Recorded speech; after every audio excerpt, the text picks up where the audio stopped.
Great stuff. Thank you. Good morning, everyone, and welcome to this meeting of the Western and Southern Planning Committee on Thursday, the 26th of February, 2026.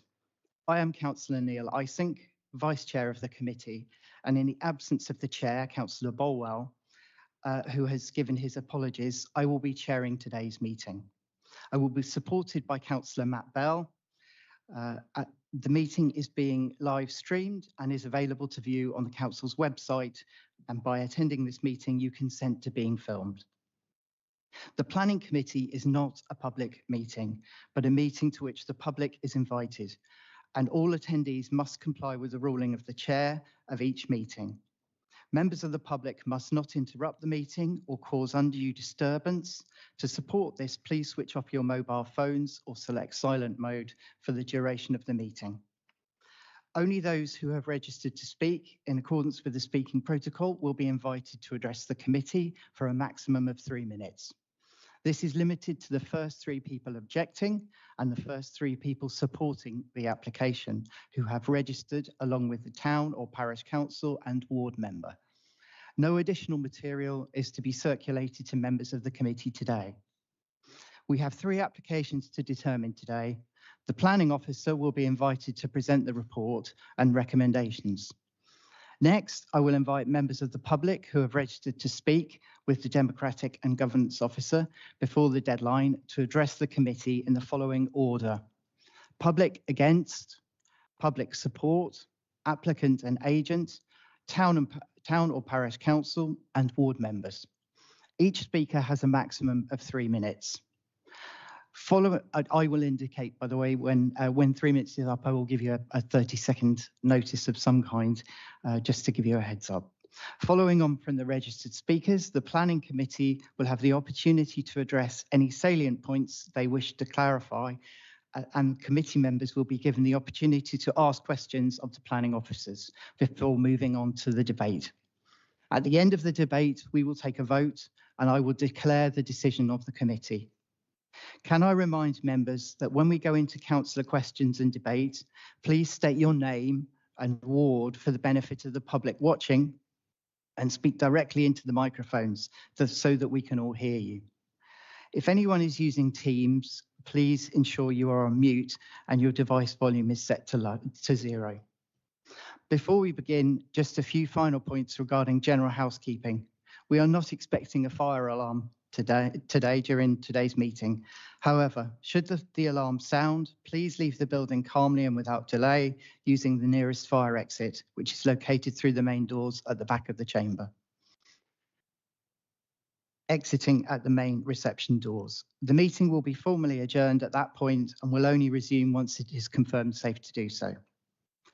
Can I also just remind committee members and also members of the public how helpful it is if you can remember to speak forwards into the microphone. It enables the microphone to pick up clearly for anyone watching online. And I know it's very tempting to turn towards officers, particularly for committee members when you're addressing raising questions with officers. But just remember, the public then can't hear what you're saying. So moving on with the meeting, I will begin the meeting with a roll call of committee members. So members of the public are aware which councillors are in attendance today. Councillor Dave Bolwell, Chair, has obviously sent his apologies. I am Councillor Neil Isink. I represent Egerton Ward. Councillor Belinda Borden, are you here? Great, thanks. Morning, Belinda. Councillor Matt Bell. Morning, Matt. Councillor Simon Christopher. Great, thank you, Simon. Councillor Paul Kimber. Morning, Paul. Councillor Craig Monks. Morning, Craig. Councillor David Northam. Good morning, David. Councillor Louis O'Leary. Good morning, Louis. Councillor Pete Roper. Morning, Pete. Councillor David Shortell doesn't appear to be here, and we haven't yet had any apologies from him. And Councillor Kate Weller. Morning, Kate. Thank you. Also, in addition to the committee members here today, the following officers are involved in today's meeting. Anne Collins, Development Manager, Area Manager. Phil Crowther, legal business partner, Marianne Ashworth, lawyer, James Lytton-Trevis, lead project officer, Bob Burden, senior planning officer, Emma Thornett, senior planning officer, Josh Kennedy, democratic and governance officer, and Louis Wicks, democratic and governance officer apprentice. Item 1, apologies. These have been provided by Dave Bolwell. Declarations of interest. Do members have? Craig?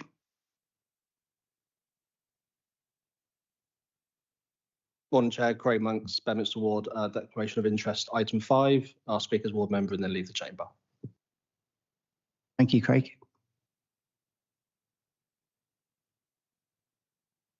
Morning, Chair.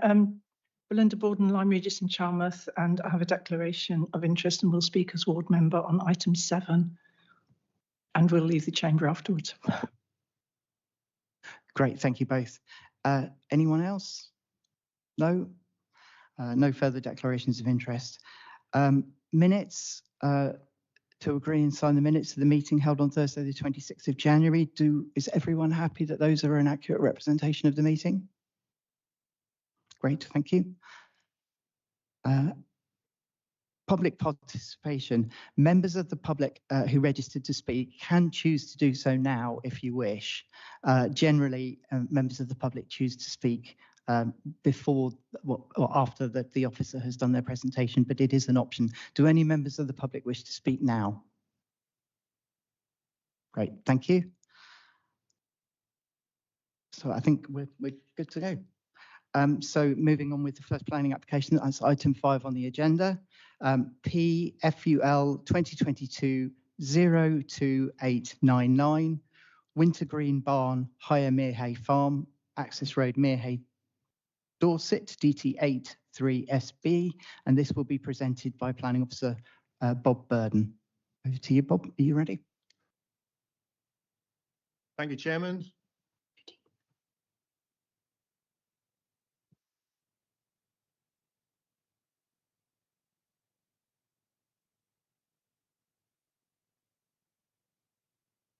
A little bit of housekeeping before I get started, Chairman. Received a late letter of representation in support of the application from Paula Tuff. Bob, sorry, would you be able to speak a bit closer into the microphone? I just can't hear. And just to summarise the main points of her letter. She says, as a family, the applicants have been part of the community of Bedminster and are well known in and around the town. Theo volunteered for many years as a community resilience warden with the town council, helping to create a local resilience plan, helping to run the popular and successful Christmas lights event and much more. Theo also ran art classes at our primary and secondary schools. And another one of the main points is Paula Tuff strongly believes that Theo and Ruth's application should be passed to enable them to continue to live in the way they choose, support their family, have accommodation to enable extended family to stay if they visit, produce their amazing art and continue to offer valued support to the community of Bedminster when needed.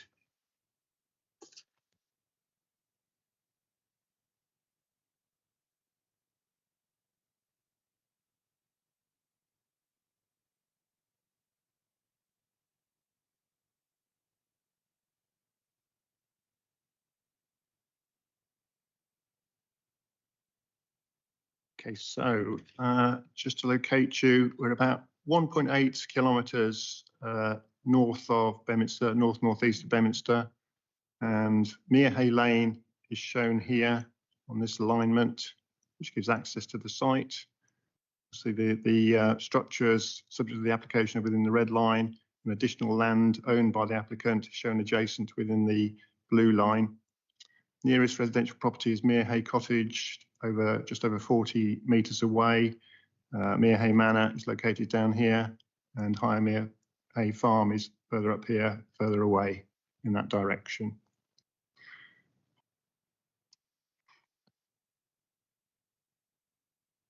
And this aerial view, just to give you an idea of the sort of context of the site. Obviously, the site is within here. You can see the workshop building in there, particular. So Merehay Lane obviously snakes through the belt of woodland here. And you can see the site is obviously pretty well sitting in a wooded context.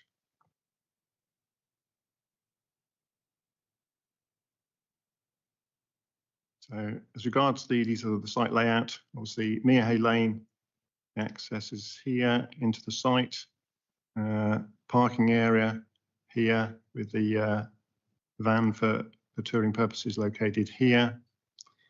The workshop building, this structure here, main mobile home structure is here with an additional touring caravan located here on the site.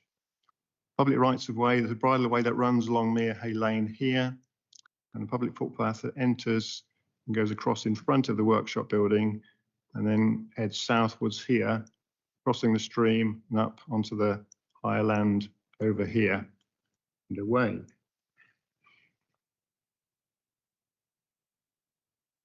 So just to give you a plan view of the workshop building, that's the elevation which sort of is visible from Mere Hay Lane. I've got some photos that I'll show you shortly. So it's a natural stone building, pitched roof, timber with timber cladding and natural slate roof. So fairly sort of traditional subdued colour materials to the workshop. There's also a sort of mezzanine floor within, which gives additional workshop storage area to the building. And this is the submitted landscape and woodland management plan with the application. You can see the site here and the proposed orchard planting. You can see by the light green over here, the existing hedgerow which would be reinforced alongside the road at the entrance to the site is there, and there are existing hedgerows which flank the public right-of-way, yew and box which are steadily maturing in this part of the site here. And then we have these 7 zones within the owned woodland, which would be the subject of the woodland management plan, including coppicing of hazel and other woodland management and ecological improvements within those areas.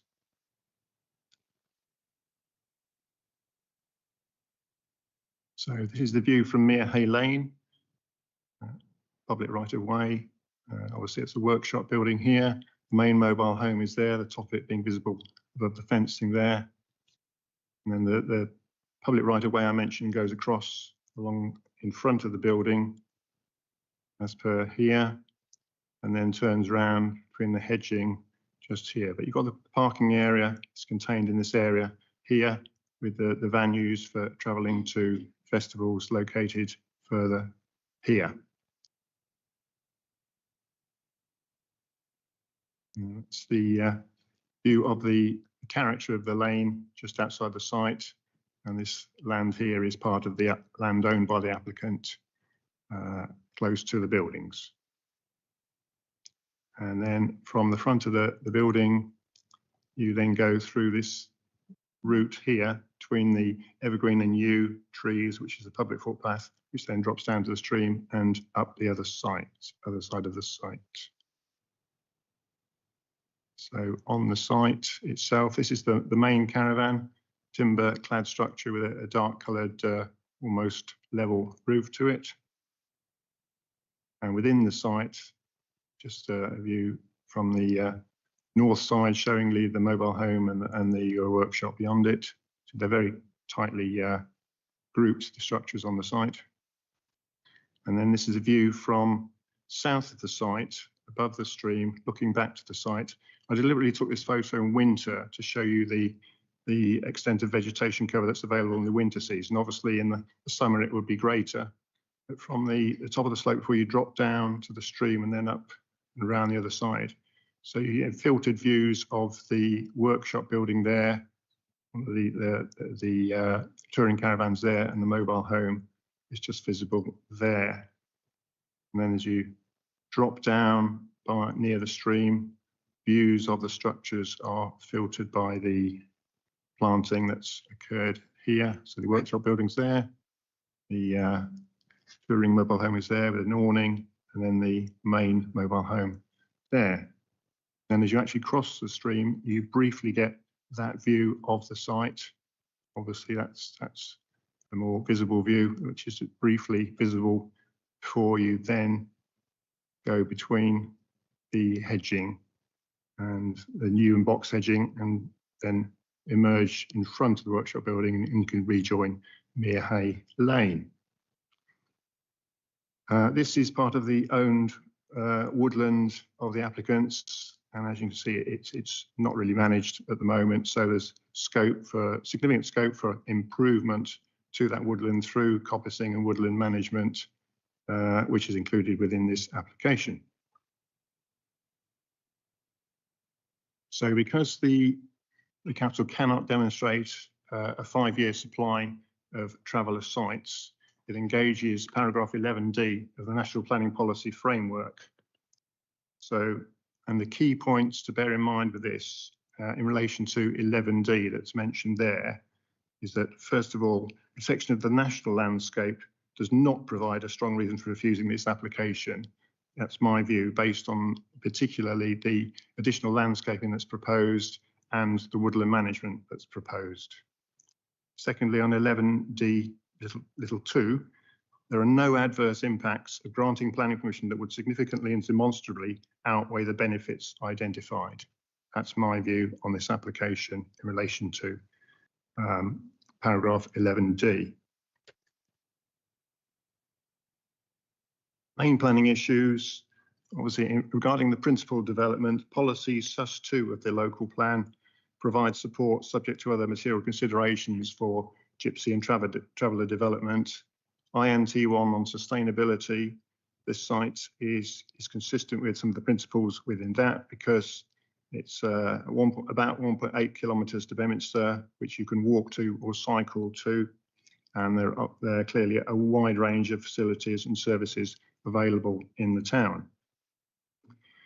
On traveller status, obviously we've looked at that in detail. Your report contains a lot of information on the historical involvement with travelling, and indeed the inspectors of 2005, 2007, 2012, each of those independently took the view that they had traveller status. Coming more up to date, obviously we've sought information on the movements and festivals attended over the last few years. Those have been shared with the Gypsy Liaison Officer. The Gypsy Liaison Officer has met with the applicants and is satisfied that in her view, they are travellers for the purpose of the relevant definitions and have traveller status. As regard need and siteability, it's clear from my reports I've set out, there's a clear, growing and significant unmet need for sites, which we simply cannot find sufficient sites for gypsies and travellers. So hence that relates back to the point the council is unable to identify a deliverable 5-year supply to meet this need. The applicant has visited 2 council sites, and they have explained why they consider those unsuitable, and those reasons are set out within my report. The existing site has space and workshop facility, which clearly is a factor which helps facilitate their livelihood and travelling for an economic purpose. Regarding the effect on the Dorset National Landscape and Visual Amenity, very important consideration this. What's useful about this site is that the materials have used are fairly subdued in colour, restrained in visual terms, and that the structures are tightly grouped together. So it's a modest sized site with natural materials. In terms of mitigation, and obviously without any mitigation, this site would be a problem. That existing landscaping has been carried out. That followed from a 2012 planning permission, in particular under an inspector. The existing landscaping is further maturing. Additional landscaping is to be done as part of this application, and the woodland management plan is to be carried out as part of this application. In terms of residential amenity, the nearest dwelling is over 40 metres away. There's no unacceptable overlooking and loss of privacy issues with this scheme, in my view. Highways, the site is accessed via relatively narrow lanes. The existing vehicular access is there, and there's ample off-road parking, and the Highway Authority has no objection, and I consider the highways aspects to be acceptable. So, Chairman, brings me on to the recommendation, which is approve permanent permission for this family with conditions as summarised here. Personal permission, you can see there, is indicated because it recognises the particular attributes of this family in terms of the way in which they manage the land and the activities of the family. If the site ceased to be occupied, then clearly the structures would need to be removed as set out in detail in my condition 3 of the report. Development should be in accordance with the approved layout plan, and the specified location of the motor van or touring caravan is indicated, which is a more sort of less obtrusive location tucked away towards the rear of the site. Now, the permission will be limited to 2 residential caravans only. The site area ancillary to residential use, and then obviously landscaping. Important that the existing maturing planting is retained. Additional landscaping needs to be carried out, and woodland management needs to be carried out in accordance with final details to be agreed, together with high vernacular details, which will be provided within the woodland zone. So, Chairman, on that basis, I recommend you approve planning permission for this family with conditions. Thank you. Great, thank you for that, Bob. We now move on to public public statements. So I would like to start by asking public objection. James Green, are you here? Do you want to carry on? You have 3 minutes from when you start speaking. My name is James Green, a retired chartered surveyor and resident of Beminster. I speak on behalf of Mr. and Mrs. Clark, who live immediately adjacent to this site. Permanent planning permission was considered, but refused by the planning inspector. Nothing materially has changed since then. That is important. The objectors have taken legal advice. The proposed development is clearly in breach of local and national planning policy, and granting permission would be unlawful. The applicants are no different to other traders who attend festivals. The Melplash Show Programme 2024 has around 170 traders from across South England and Wales doing exactly the same. The only difference is the other traders return to their homes, and the applicants return to live illegally at Muirhay, which they consider to be their permanent home, with its 25 acres of land. They have erected and extended the buildings on site, all without obtaining planning consent. What if others were to do this? Are they to be rewarded by the grant of permanent planning permission? The applicants give no reason why they could not buy or rent a home locally. Indeed, there is clear evidence that they have not tried properly, if at all. They could rent a workshop for their business. They are leading the way to get around planning permission. They are opening the gate for many others pleading a special case to acquire a piece of land or woodland, to bring in caravans and call themselves New Age travellers by attending a handful of festivals. Indeed, as you will have seen on your site inspection, another occupant with mobile home, caravan and vehicles has moved into some of the applicants' lands to the north of this application site. My clients are not unreasonable people. They expect the council to act within the law and refuse consent. They would, however, allow a final temporary consent to give the applicants more time to find an alternative, provided a final end date is specified and action taken by the council to enforce it. Thank you. Thank you, James. Brilliant. Well in time. Well done. And if we could move on to, I think we've got Catherine Haskins next. Is she in the room?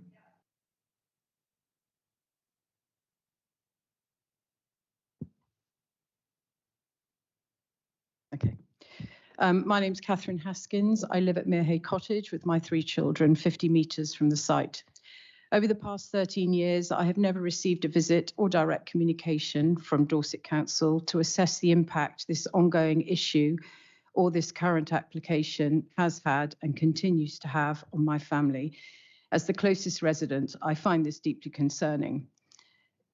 Water. My home relies on a natural spring located on my land for its water supply. The applicants have connected their pipework to that source, which is fine at the moment, but should the numbers grow, it is of concern. The issue of precedent and enforcement is important. There are already other encampments emerging in the immediate locality. On the lane past Ebenezer Cottage, land sold by the applicant is being occupied as an encampment by an individual living there running his foraging business.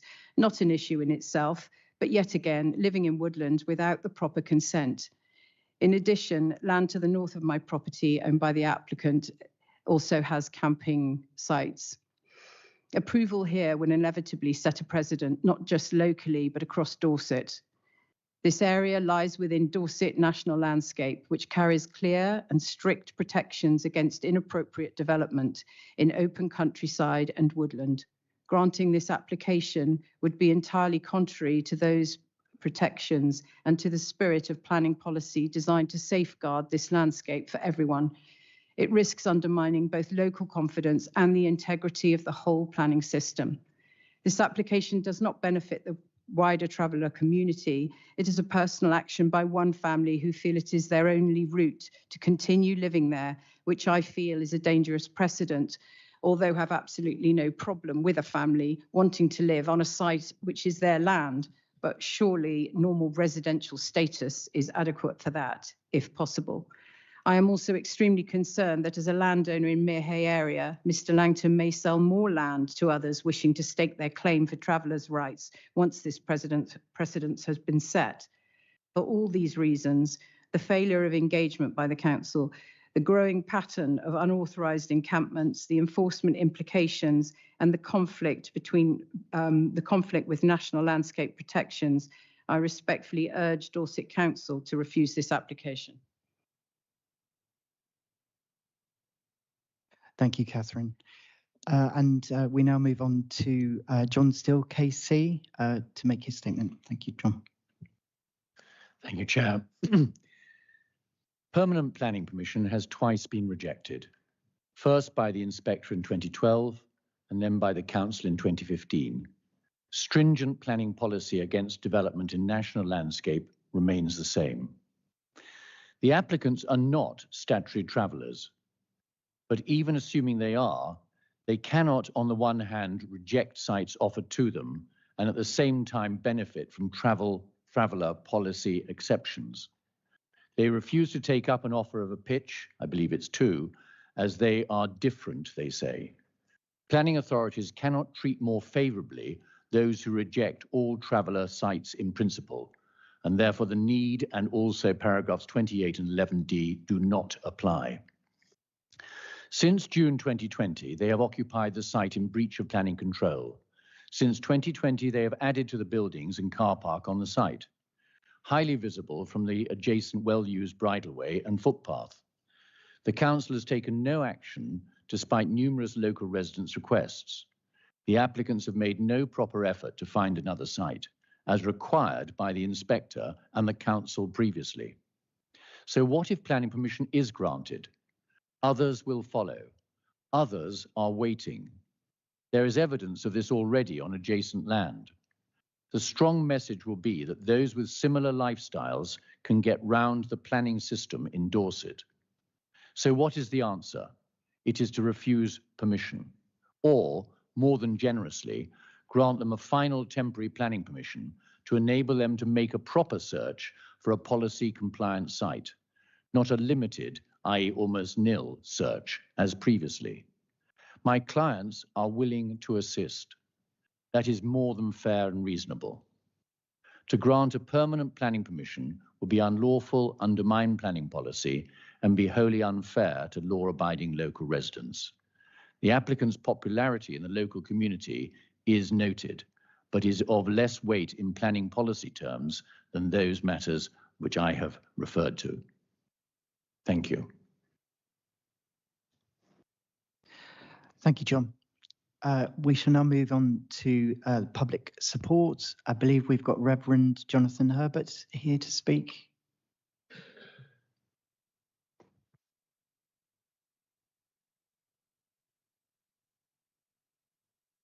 Thank you very much. I've known Ruth McGill and Theo Langton for 11 years in my capacity as chaplain to gypsies, travellers and showmen in the Diocese of Salisbury. I first met them through my involvement with Cushty Bock, a traveller-led charity in Dorset, an organisation that Ruth chaired for over 2 years. I visited them at Wintergreen Barn on a number of occasions, and have always wished to fully support their family's need to live there. Their home is well hidden, actually rather difficult, used to be very difficult to find. It's sensitively planned, has a low visual impact on the surrounding landscape. They also live off-grid with a very small carbon footprint, a real example to us all, and particularly to Dorset Council, who throughout the years I've known them, they've maintained a nomadic lifestyle, particularly travelling through the summer months. Their business is designed to allow them to travel and depends on them travelling to a whole number of festivals. They are well known and respected amongst the new traveller community. Without a shadow of a doubt, they are new travellers. I know they've been diligent in seeking to comply with guidance from West Dorset Council and more recently Dorset Council, and been in constant communication with planning officers. They've shown great patience with what has been a tortuously slow process of applying for planning, and in recent times have endured some very unpleasant hostility and intrusion from the national tabloid press. Dorset Council, for a number of reasons, fails to provide sufficient pictures for the number of nomadic people in Dorset. Recent research shows the need for 143 new pitches in the Dorset Council area over the next few years. It will struggle to meet these targets, partly due to the hostility of local residents to any proposed sites. In contrast, this proposed development is supported by a large number of residents in and around Beminster. This is because the family, when not travelling, have lived in the area for 20 plus years and contributed much to local life. With the urgent need for new pitches, it would seem foolish not to grant permission for this site and its very well respected owners.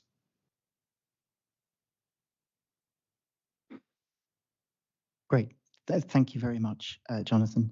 And next, I believe we have Kath Bryden, is that correct? Sorry if I've managed to get your surname slightly incorrect. Good morning, committee. It's Catherine Barton, and I am reading out the letter from Paula Tutt that was referred to earlier by your planning officer, and I shall read the letter in full. I am writing in support of the application from Theo Langton and Ruth McGill regarding their continued use of the land as their home, including use of a barn, mobile home, travelling caravan, mobile van on their land in Beminster. I have known both Theo and Ruth since their children, who were born on their land, were small and attended the local youth club of which I was in charge. As a family, they've been part of the community in Beminster and are well known in and around the town. Theo volunteered for many years as a community resilience warden with the town council, helping to create a local resilience plan, helping to run the popular and successful Christmas lights event, and much more. Over the years, Theo involved his travelling friends in music workshops at school open days and did an open day with their chalk carving workshop and art exhibition. Ruth and Theo make wonderful pieces of art which have won prestigious awards, and their art was showcased at Martin Clunes' second Buckham Fair, running their chalk and art activity for all ages, which they've taken to festivals and travelling art workshops everywhere. They also ran art classes at our primary and secondary schools. Having grown up in Bedminster and lived and worked here for most of my 68 years, I like to hope that not only Bedminster, but the whole of Dorset is inclusive and welcomes diversity, a place that supports everyone, not just the chosen few.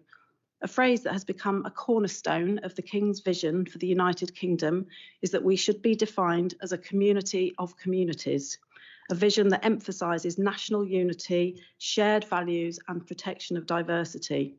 I believe that includes Bedminster and that includes the Langton McGill family. This is a family who have lived here for over 20 years, who've supported the community and own the land they live on. I strongly believe that Theo and Ruth's application should be passed to enable them to continue to live in the way they choose, support their family, to have accommodation to enable extended family to stay if they visit, produce their amazing art and continue to offer valued support to the community of Bedminster when needed. Within the community, I am an acting town councillor and the director of a youth and community charity. However, I must emphasise this letter comes from me personally, not as a representative of other organisations. To conclude, I support the application wholeheartedly. Yours sincerely, Paula Tuff. Thank you. Thank you, Catherine. I forgot to mention that I think you were reading that on behalf of Paula, but thank you very much. And now if we could move on to the agent, who I believe is Simon Rushton. Opportunity to address you.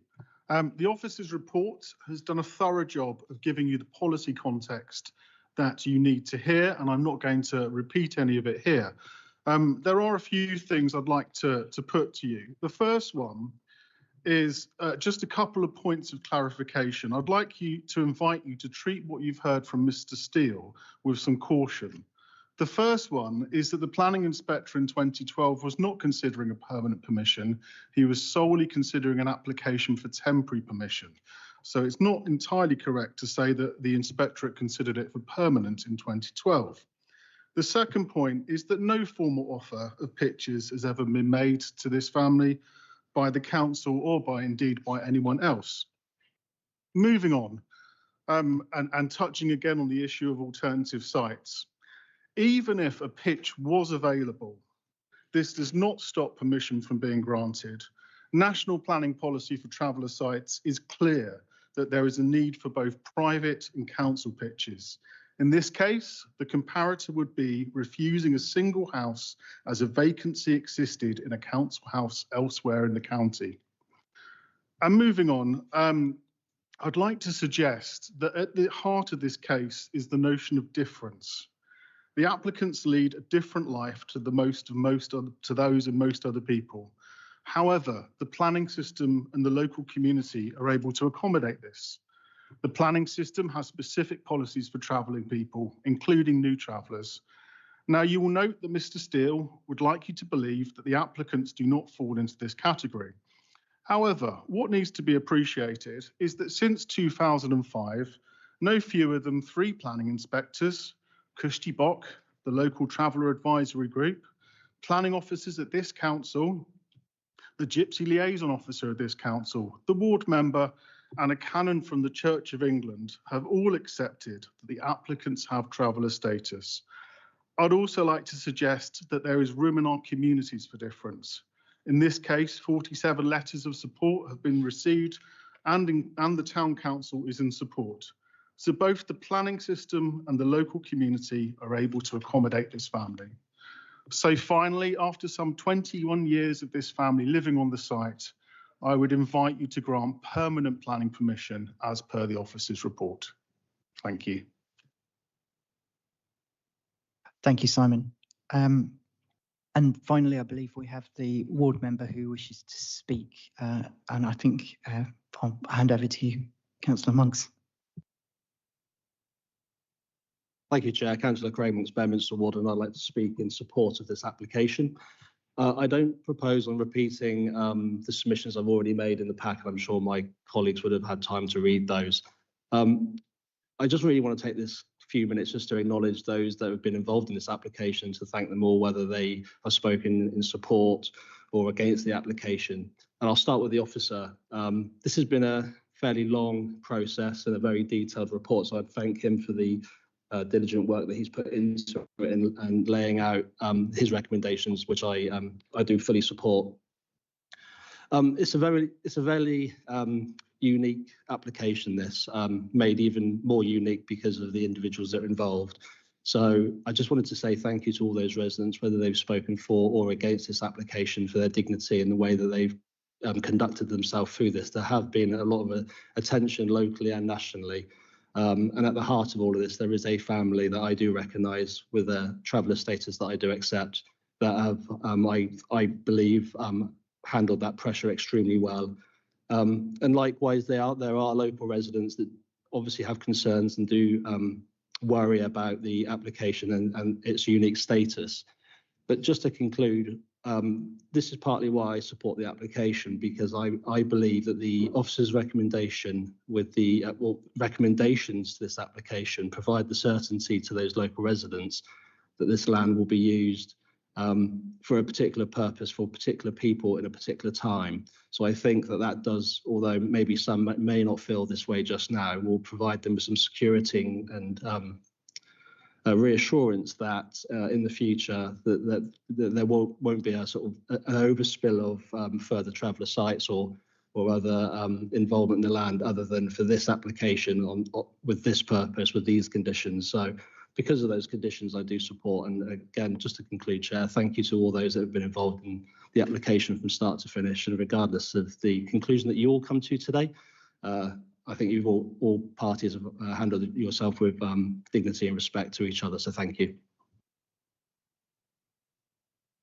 Thank you, Craig. I think we can. I think Craig's now going to leave the room.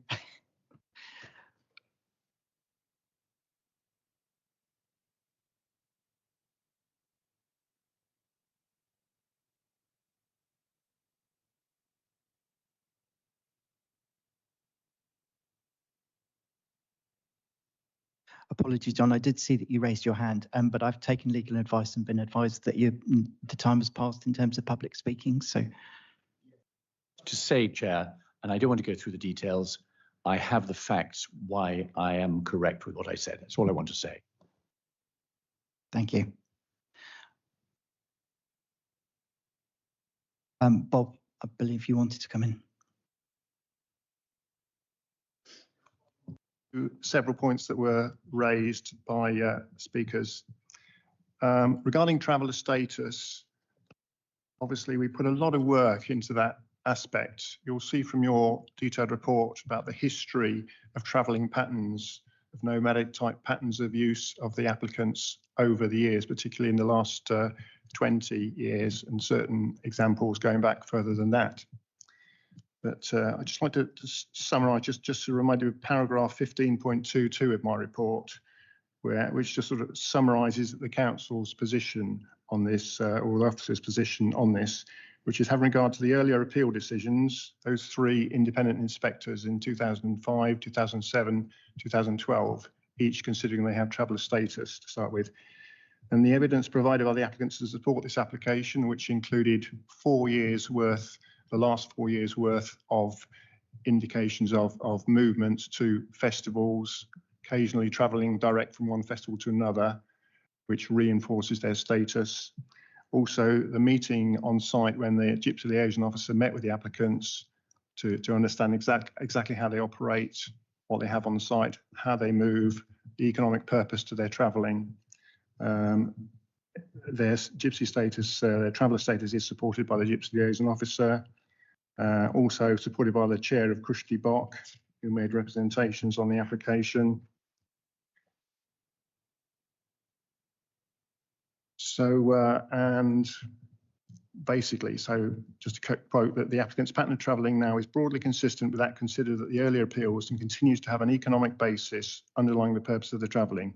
Officers consider that the 2024 definition of traveller widens the scope of those who are gypsies and travellers rather than, as the objective suggests, narrowing it. As a result, officers consider that the applicants are travellers within the definition of the current PPTS. And in terms of the issue of precedent was raised, I think given that, you know, that this application is very much focused on the very particular activities and way in which these applicants run the site and how they operate.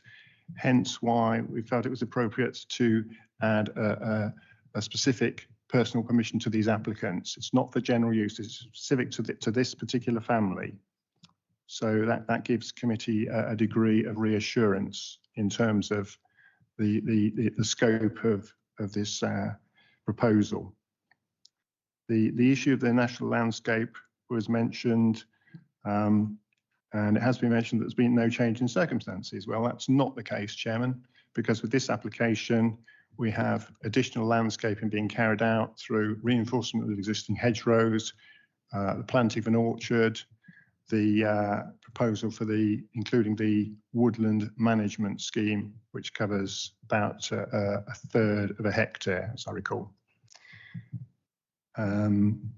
Also, the planning officer for national landscape has moved from a position early on this application with the further information that's been submitted, particularly the woodland management scheme, to a position of being a lot more satisfied with what has been submitted as part of the application. So there have been material changes in circumstances which you consider with this application.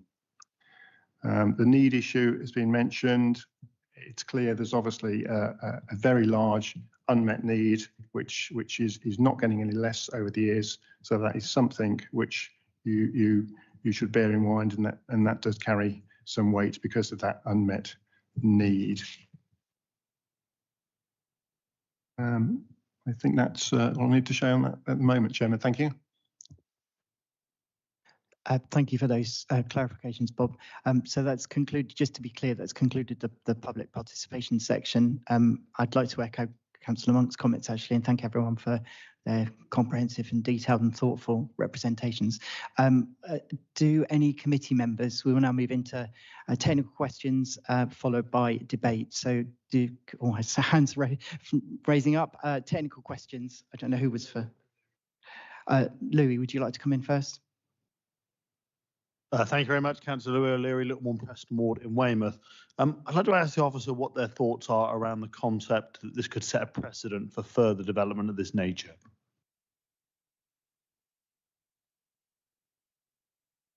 Thank you, Chairman. Yeah, I do not see that this application sets a precedent because it is so clearly focused on the particular activities of the way this family run the site. The site is very well ordered, very compact, and therefore has low impacts visually, which are mitigated and enhanced through the scheme that's been indicated. They are they have some experience in woodland management, my understanding is, and the detail shown in the woodland management plan is something which is specific to this application and which would be a benefit to the locality within the national landscape. So I see this as being a case where, you know, the position is specific to this family, not any other. And I do not see this as setting an undesirable precedent, Chairman. Thank you, Bob. Simon, I think. Oh, so apologies, Louis. You carry on. Chairman, thank you very much. While I understand this is quite a specific case, as we normally do hear that about most cases, there are differences between them and others. But if there was to be a case that came up similar to this again, this could be used as an example of a precedent, can it not?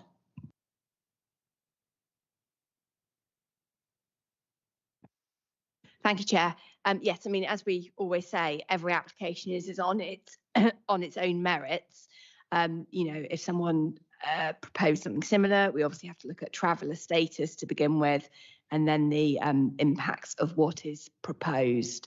You know, this is not the only traveller application considered by Dorset Council. You know, we do have applications in other parts of Dorset Council every now and again. Bob has set those out in his report. So, but they don't set precedents. Each are treated on their own merits.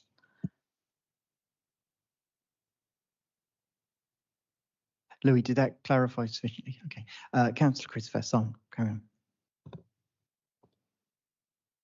Thank you very much. Good morning, Councillor Simon Christopher, Dorset Councillor. Questions for Mr. Burden. Mr. Burden, would it be fair to say that you and I have known each other for some 10 years? And we've dealt with many planning applications. Now, you have used in your report several times the phrase economic purpose. As a chartered accountant, chartered tax advisor, I would say, in relation to the applicant, the key phrase here is not economic purpose, but whether this is a commercial activity earnestly pursued.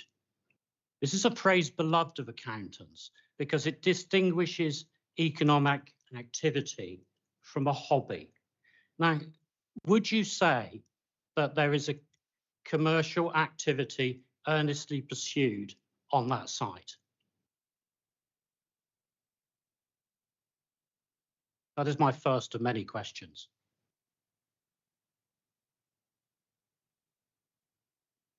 Yeah.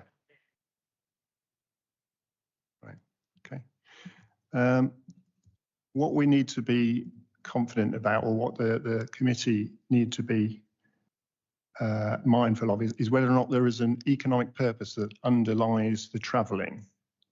And this family produce art and metalwork, jewellery, and those sort of materials, and they travel off to various festivals in order to sell and also to conduct workshops, which contributes to their income and livelihood. So if there's an economic purpose that underlies the pattern of travelling, that is a relevant consideration here. That's the point I was making in my report, Chairman. Simon, I believe you had a follow-up question.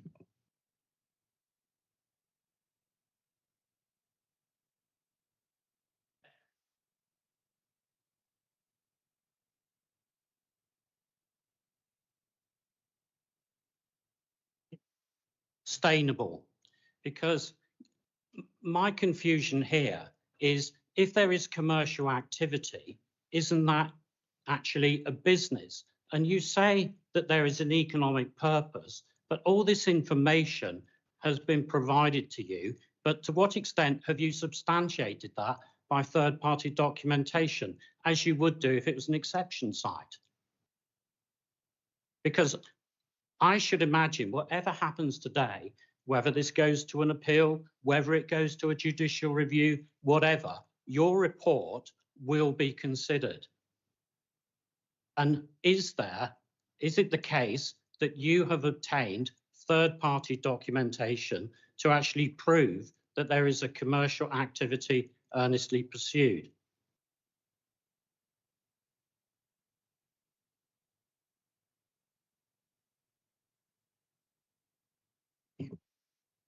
We have investigated with the applicants and with the Gypsy Liaison Officer regarding that aspect, and we would not reasonably be expected to provide in this type of application details of economic invoices, etc., that kind of activity. But the Gypsy Liaison Officer was satisfied that the way they operate, has an economic purpose, underlying their trips, and that is a significant part of their income and livelihood. So we would not be seeking detailed documentation of that as part of a traveller application in normal circumstances, Chairman. Councillor Christopher, I believe you want to come back. Can I just a gentle reminder as well to address questions through the chair? Thank you. Thank you, Chair. Carrying on. Mr. Burden, as I say, you and I have known each other for some considerable time, and it is my understanding that the National Landscape Area, the former area of outstanding natural beauty as it's described, should have almost akin to the protection of a national park. And my concern is that planning should be a level playing field.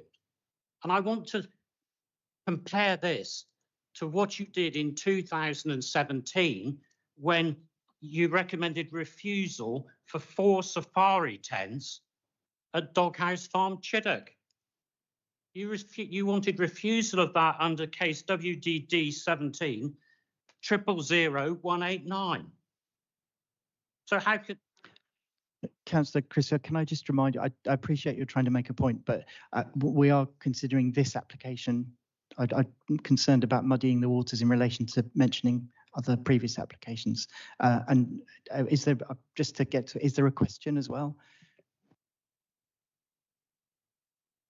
As I say, I just believe that planning should be a level playing field, and I just question whether sufficient care is being taken of the national landscape area by Dorset Council.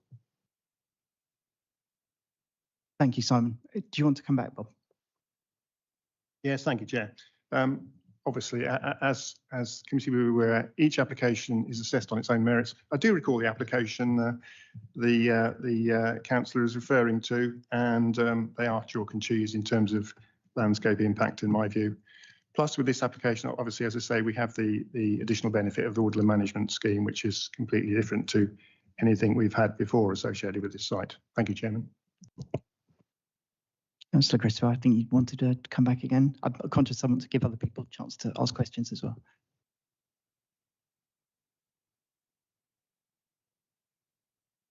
Mr. Burton, just to cement the issue, I can recall a planning application where a farmer's son at Whitchurch Canonicorum had to put in for planning permission in relation to being a farm contracting business. Yet here we've got an application where there appears to be economic trading activity and there's no application to run a business here.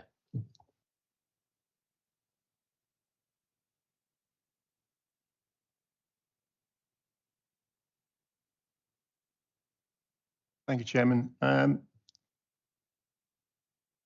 The applicants clearly use their workshop on site for making the artwork and the objects that they produce.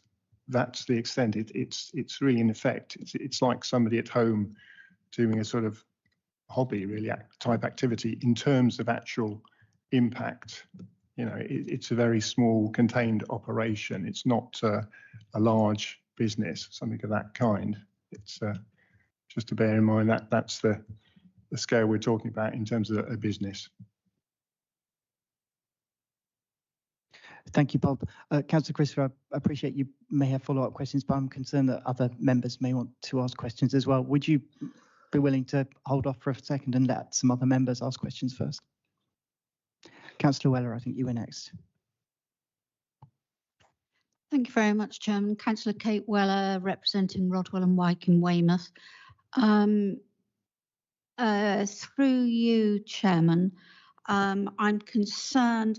I understand absolutely the setting of a precedent, and each application is on its own merit.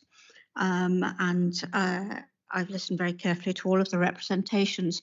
The one that concerns me, the representation that concerns me, is the allegation that if we grant permission, we would be acting illegally. And I would really like some advice from our legal officer on that, because I in 25 years of sitting on a planning application, I have never been asked to act illegally, and I find it difficult to believe that our officers are asking us to do that now. So I'd like confirmation of that, please, if you're able to give it, please. Thank you, Kate. I think that's a very well put question. Phil, are you happy to do that? Thank you, Chair. Thank you, Councillor Weller, for your question.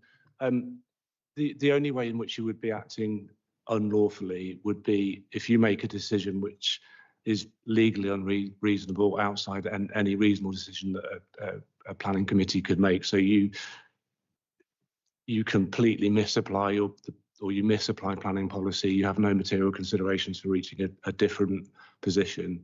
So in my view, some of the matters that are at issue before you. So the question of traveller status is a question of fact for you as decision maker.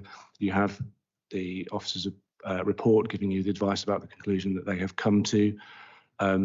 My view on that would be that you would need a good reason to depart from that, given the history of decision makers who have found that they are. You need a change in circumstances, either from how they are now pursuing their business activity, or from a change in definition.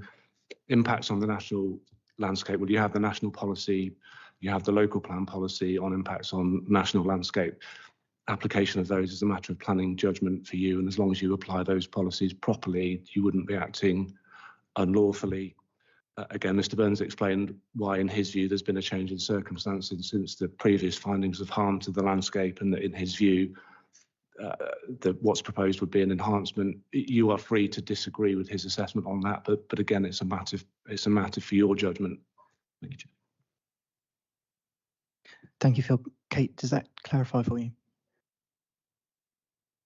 I think, Councillor Christopher, I'm aware, but you've had quite a bite of the apple, so I'm going to carry on moving through other councillors at the moment. So, Councillor Northam, I think you're next. Thank you, Chair. Councillor David Northam, Upway and Broadway in Weymouth. I note some of the concerns about precedent, and a number of councillors have raised questions on that, which I think have been adequately answered. That precedent is enforced in the conditions, and the main condition, I just wonder whether I'd like to ask a question about the main condition number 2, which says the use hereby permitted shall be carried on only by Mr. Langton and Ms. McGill and their resident dependents only. I'm wondering whether that seems a very harsh restriction on families. Families these days are changing things, and they will change over time in their nature.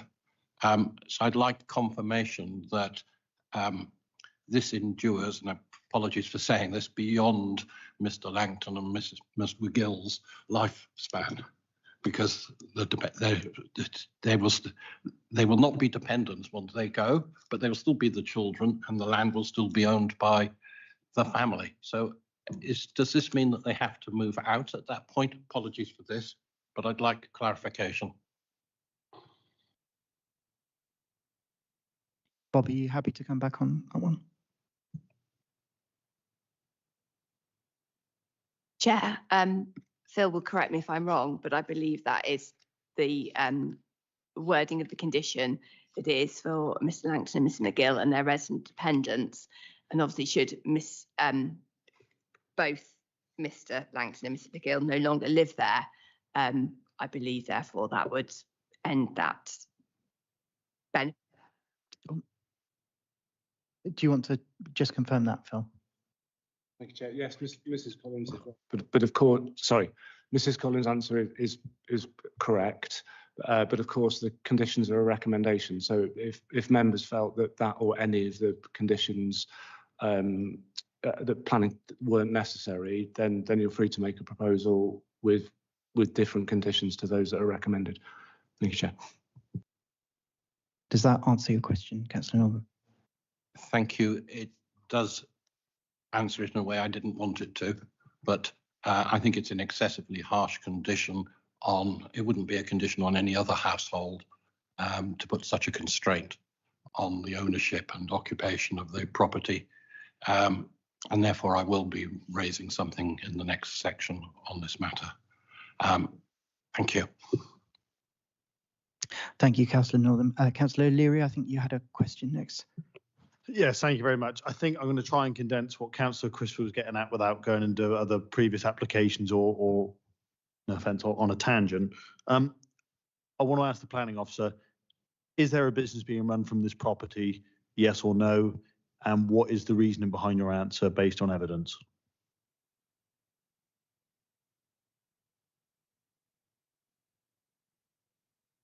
The workshop is used for producing the artwork and the objects that they sell at festivals. That's the extent, if you call that a business. it's where they produce the things, they design and produce them in the workshop. That's the extent of it. It's simply a very contained small operation.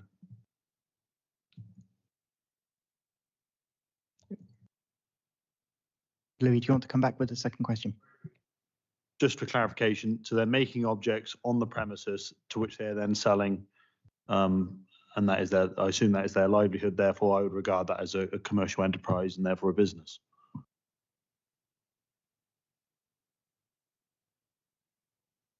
It's yeah, not in the conventional sense of a business. It's little different to if you had a hobby and you're making things at home. You know, in that sense, in terms of the degree of activity. But the application does include the workshop. It's clear what the use of the workshop is, which is for the storage and as a workshop facility. So it is contained within the terms of this application as part of the means which to support their livelihood of taking those items off to the various locations, to festivals, to sell. Louis, do you want to come back again? So thank you. My hobby's fishing, but I don't sell the fish afterwards. I would argue that this kind of a hobby, as you described it, is a commercial enterprise. Therefore, if they are making things, it should therefore then be sold. Should there not be something within the application that recognises there is a business being run from this premises? If you make something and sell it, and that is your primary income or your livelihood, then that therefore is rightly or wrongly, and I'm not getting into that or whether it's appropriate on this site, but should there be an application that there is commercial activity going on this premises? Because that's what it is. You know, I don't see it any other way, and I think from your answers, it's quite clear that is what it is here. This is a primary income for this couple.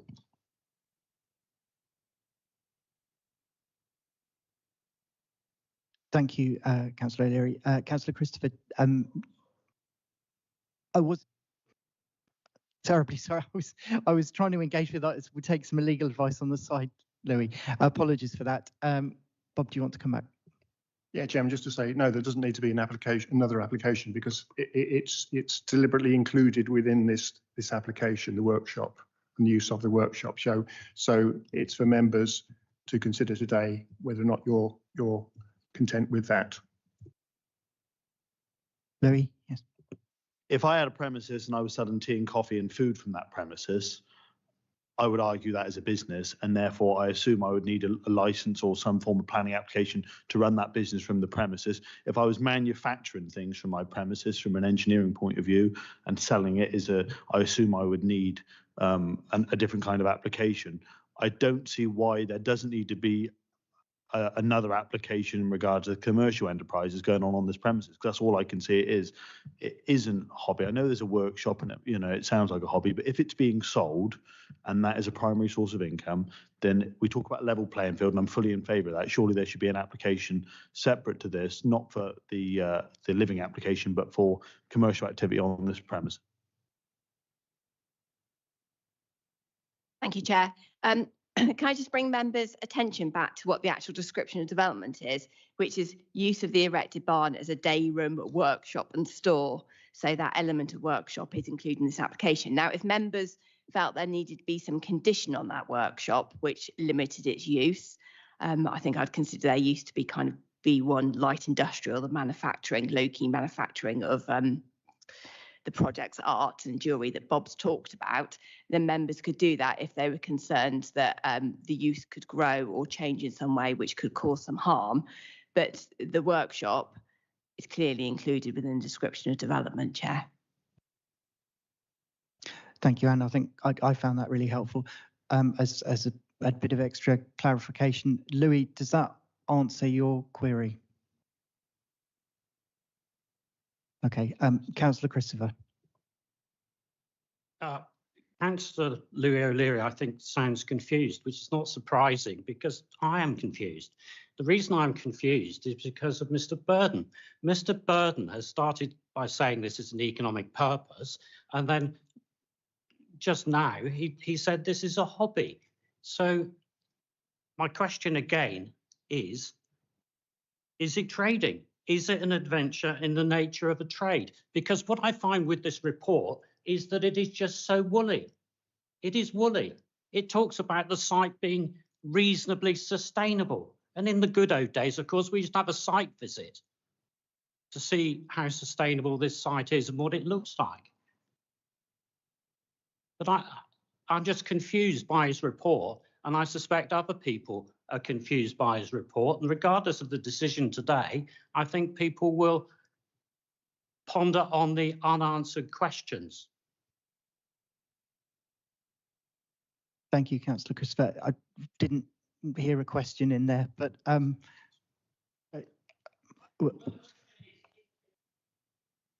Hobby, because Mr. Burden has said both. Bob. It was a hobby. I said it was similar to a hobby in terms of the level of activity. It's a low-key activity. That's the point I was making, Chairman. It's not a workshop. It's not a place where you have visiting members of the public coming as part of a business, as somebody suggested it might be. It's not that sort of activity. It's just a use of the space within the workshop for making things which they then take off to various locations to sell. Thank you, Chairman. Thank you, Bob. Councillor Christopher, I'll let you come back one more time, but then I'm conscious, I think in terms of the information, the additional information we're getting, it doesn't feel like we're adding any more additional information. I'll let you come back one more time with a question, but then I'm inclined to say we should move on to debate. Councillor Christopher. Yes, thank you very much, Chair, and I do appreciate your patience on this. It's merely the question that we hear about economic purpose, and we've also heard about livelihood. And livelihood does not really stem from a hobby. That is the point. There is just too much confusion in this report. Thank you, Councillor Christopher. In terms of taking final questions, my colleague, Councillor Bell, has pointed out that actually Councillor Northermore had already gone onto the list, and I believe Kate was also wanting to come back with a question. But then we will call it today, I think, and move on to debate after those two final questions. So, Councillor Northern, do you want to go ahead?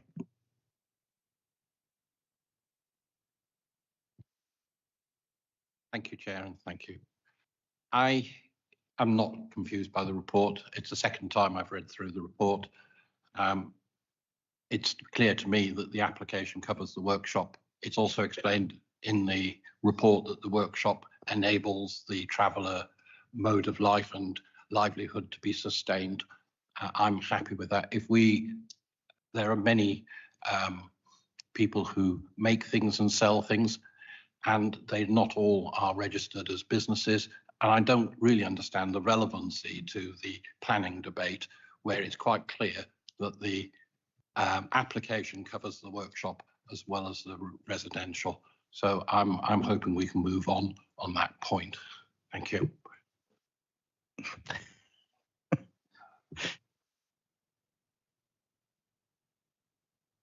No, I think I'm the chair, so there wasn't a question there. Councillor Weller, do you want to come in with a question, please? My question is, we've gone around the houses with this. Could we please go to debate now? Thank you. Yes. So I think that's very well made, Kate. Shall we move on to debate?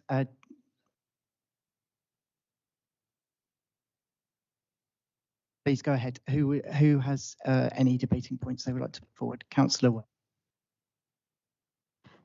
Right, Councillor Weller, Wyken and Rodwell.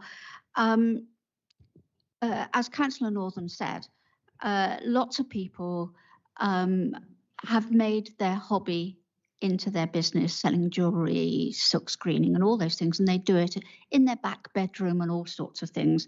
This couple clearly do it in a designated workshop. Many people have a shed in the garden. So I don't think that that's really relevant to the application at all. There are all sorts of debates about precedent, but each application has to be looked at its merit.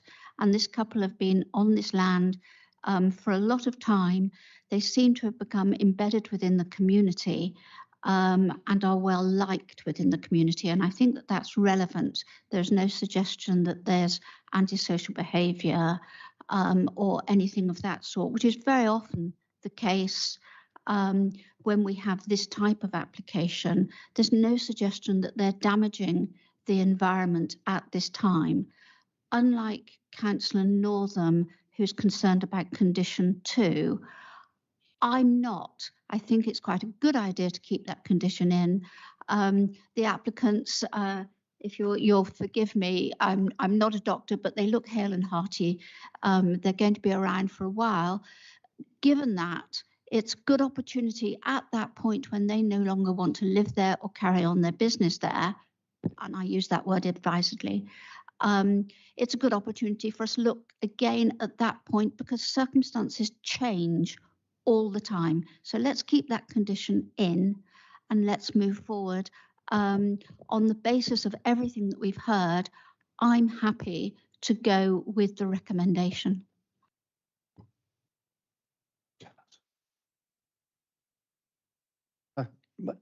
Was that a formal proposal?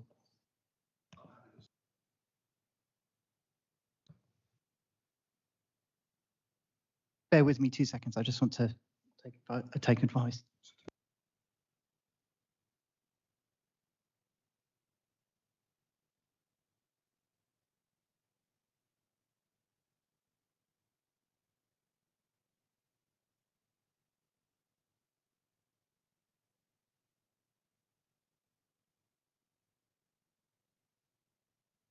Sorry about that, everyone.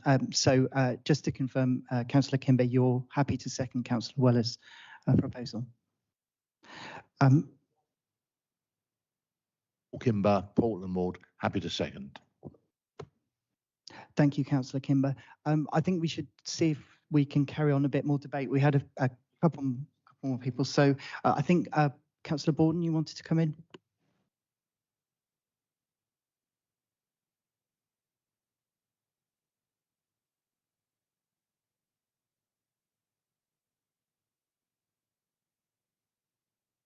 Thank you. Belinda Borden, Lyme Regis and Charmouth.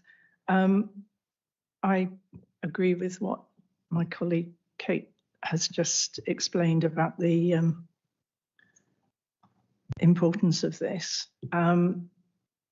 We've already heard about the growing and significant unmet needs for gypsy and traveller sites. And far from objecting, I think we should be celebrating this innovative and actually brave way the family has shown it is possible to thrive in a way that minimises their impact on the environment, and benefits the local community and local economy and wider economy, and have restored and enhanced the natural surrounding environment and plan to do so. We've heard from our legal advisor that the woodland management plan agreed as part of the conditions has changed opinion along the way, and there's clearly been quite a lot of negotiation. Yeah, I think we should support this application. Thank you. Councillor Northam. Thank you, David Northam, my poem Broadway in Weymouth. In the last, when we were asking questions, I did inform you, Chair, that I intended to talk on this condition 2. I still find the condition rather harsh, and in the debate I'd like to raise the question and seek an answer as to whether we could change condition 2 to read "and their children only," or even descendants. But I don't understand why we're setting a constraint that is out with any constraint you'd set on a normal property, and it seems unreasonable.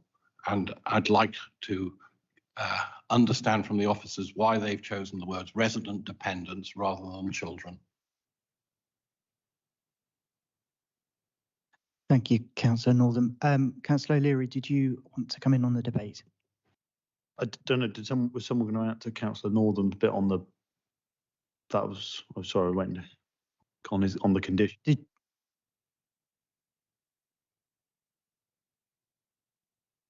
Councillor Northam, did you want that your question answered by the officer?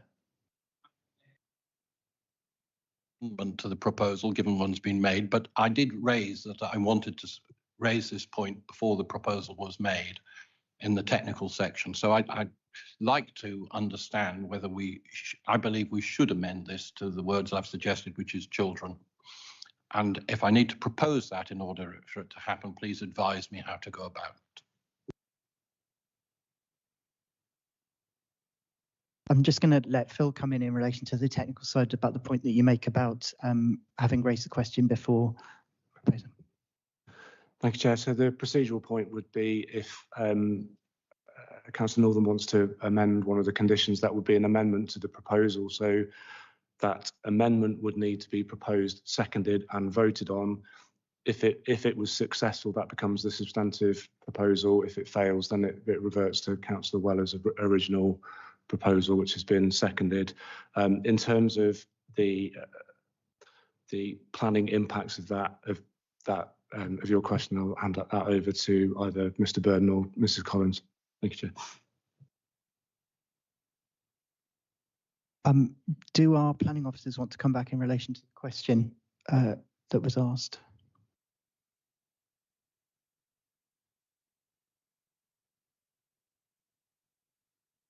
Thank you, Chair.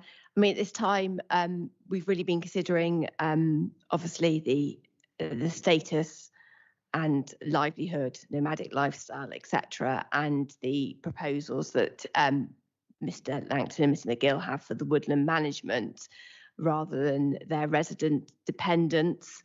So I perhaps would caution some caution around extending it at this point. I mean, obviously, if circumstances changed in the future, there is nothing preventing somebody coming back with another application for planning permission, which would be considered at that time. Thank you, Chair. Thank you, Anne. Bear with me 2 seconds. I'm just going to confirm with legal.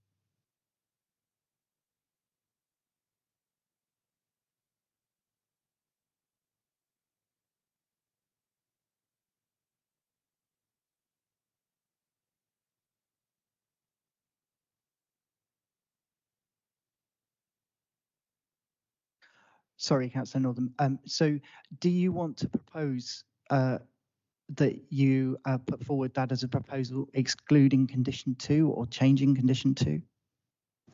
Thank you, Chair. Yes, I would like to suggest an amendment to the proposal, which is that we remove the word resident dependents only and substitute their children continuing the traveller lifestyle, because I think it's important that we don't go beyond the spirit of this, which is it's because of the traveller's lifestyle and the contribution and all the rest of it that's in the planning application that we're supportive of this application. And I think that's an important factor that needs to be a condition going forward. So by saying resident children continuing the travelling lifestyle is the phrase I suggest substituting. Do you have a seconder, or do we have a seconder for that proposal? Thank you, Kat. That's Councillor Borden. Are you indicating that you'd like to second? Yes, Chairman, I'll second the proposal.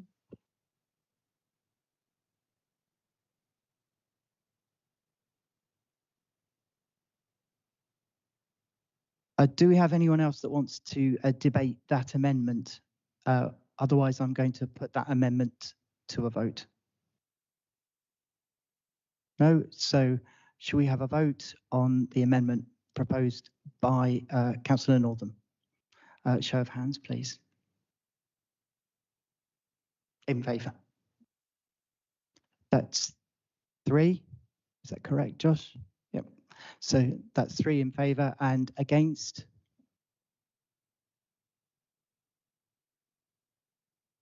And that's 6 against. So that proposal has failed.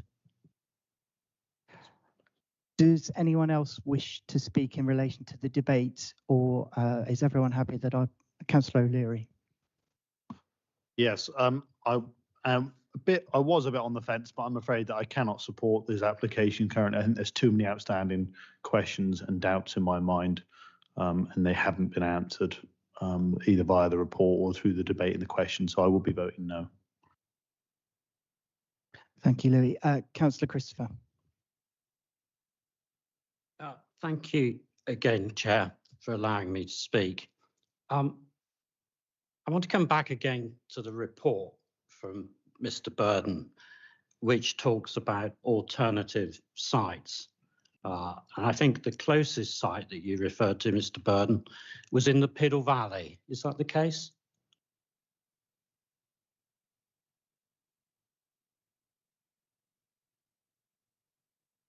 Microphone, Simon.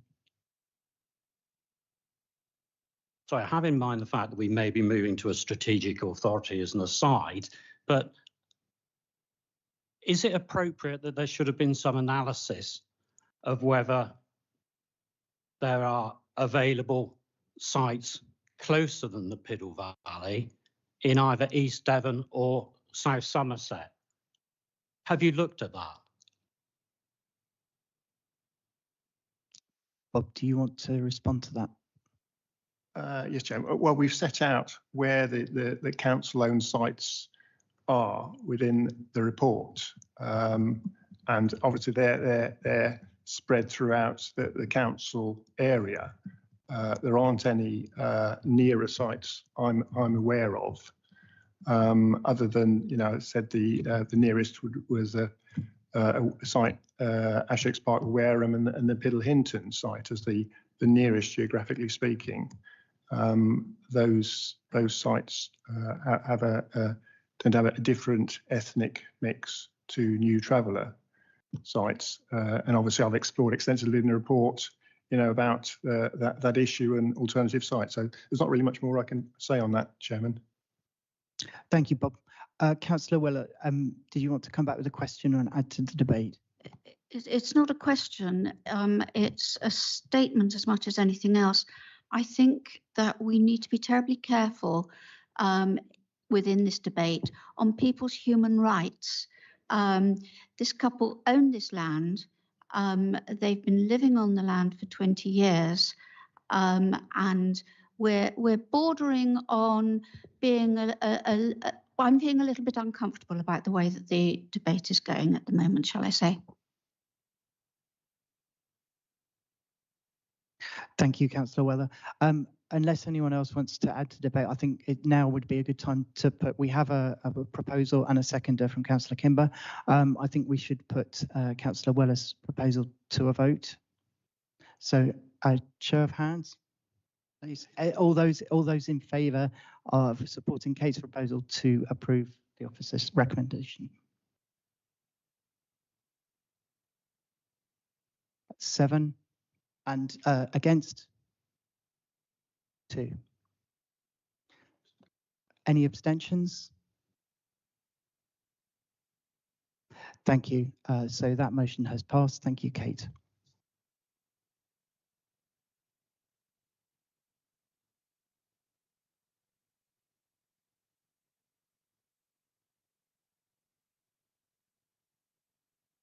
So I just confirm that the permission will be granted in accordance with the officer's recommendation. I think we might call a 5-minute break at this juncture, just to have a comfort break. Thank you, everyone.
Right, thank you very much, everyone. We're back live, so we're moving now on to Ward Councillor Simon Christopher has, I believe, left for the day, so he has left the chamber, and we will now move on to and Councillor Monks has returned. Thank you. We will now move on to item 6, which is P/FUL/2025/05240 Sydney Gatehouse Flood Lane Bridport, and this will be presented by James Lytton-Travers. Over to you, James. Good morning. Just trying to make this full screen. Is it not doing that?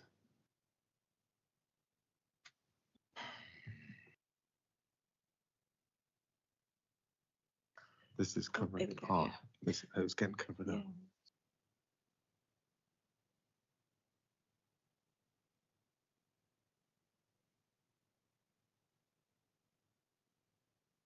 Yes, the application is at Sydney Gale House to demolish the existing purpose-built building, an erection of a 56-bed reablement centre, which is a care home with nursing. It's a transient facility, for want of a better description.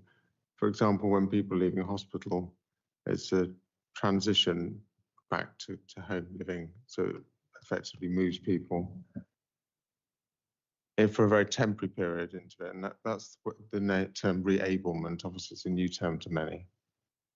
And associated communal and supporting accommodation, landscape gardens and car park.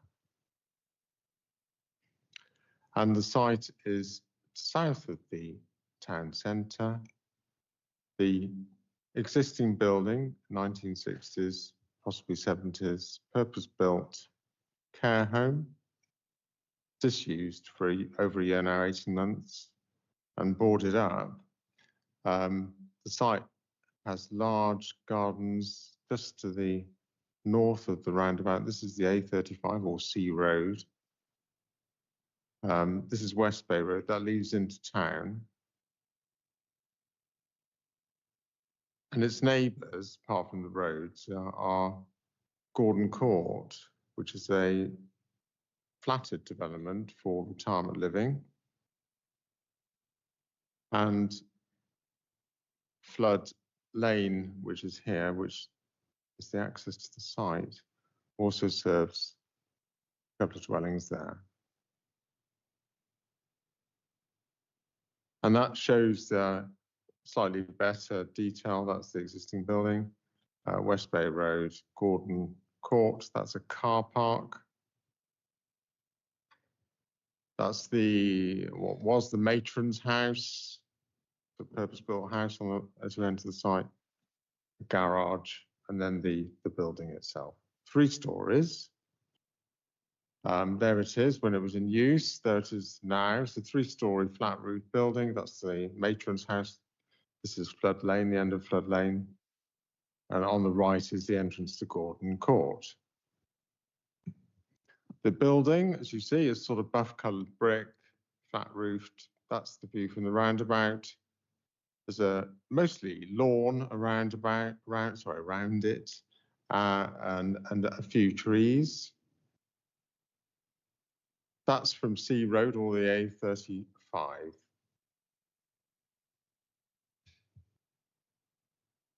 And then from West Bay Road, and you can just see the end of Gordon Court, the neighbour there. So the proposal is to demolish Sydney Gale House, which is of no architectural historic merit, so it's not worthy of preserving for it in its own right, and to erect a building to replace it, a single building, but designed to look like 4, and effectively pitched roof sections of the building, 2 stories now, not 3 like the existing. 2-story sections with pitched roofs, linked by a flat roofed linking area. And one of the key features of this building are light wells, and these are light wells. 1, 2, 3. I call them light wells, more like a courtyard. So if you get the idea here, all of these are going to be rooms for people to stay in. So you've got dual aspects. So they've got light and outlook from both sides of the building.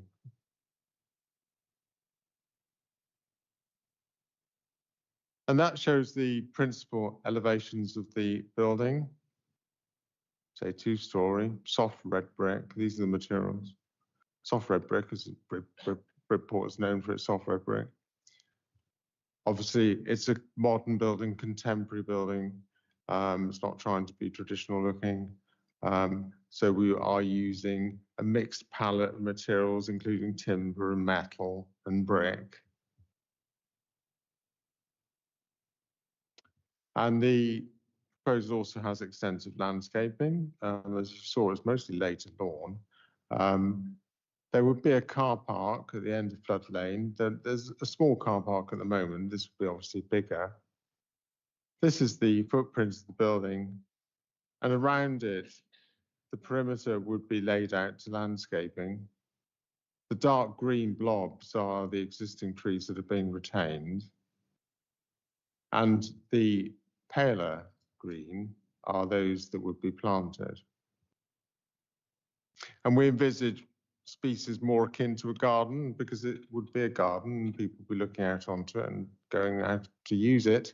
And that would be the sort of theme that would be here.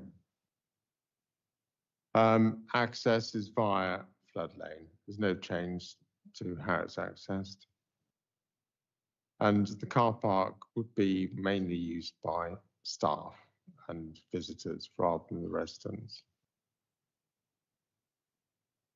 And that's an artist's impression of how the building would look from the roundabout. So you see what I mean now. It doesn't look like one big building because the pitched roof sections form the key elements of the proposal. It effectively breaks up the mass of the building. So an otherwise large building doesn't appear overly large as it could have done.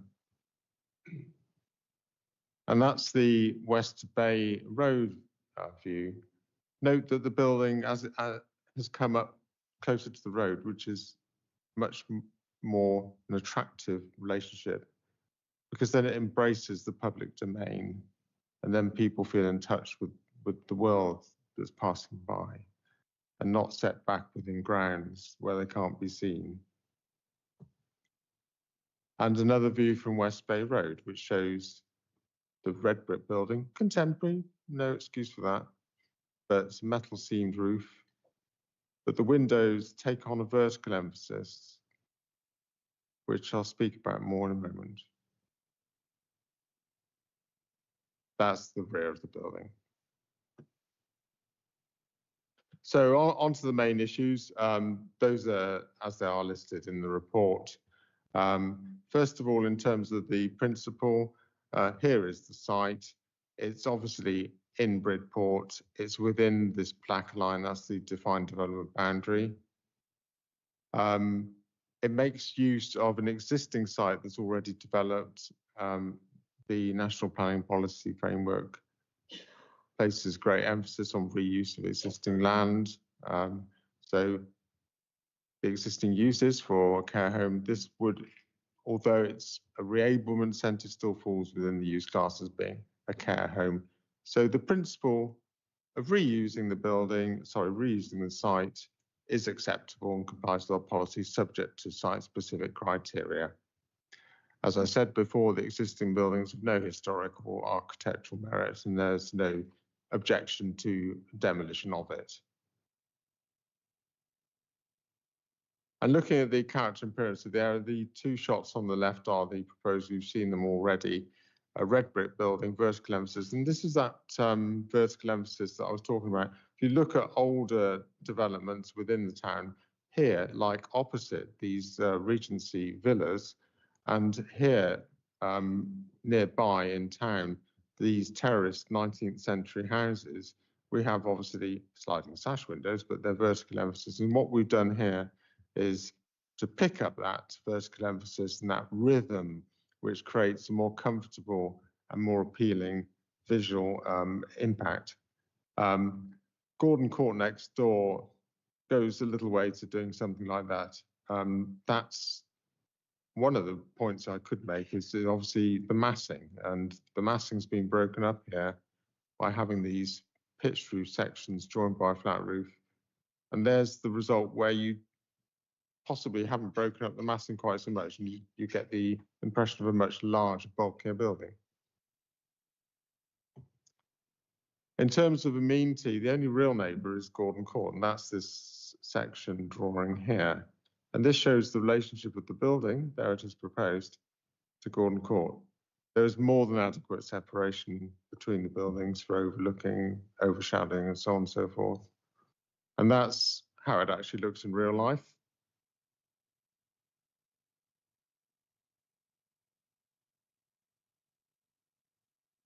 Heritage, the only listed buildings within proximity on the opposite side of the road or in Flood Lane. These are those Regency villas I showed you briefly, and that's actually a wall. The setting of these buildings are more derived really from that side of the road than they're not on this side of the road, and we do not consider that the proposal would affect any of these heritage assets detrimentally.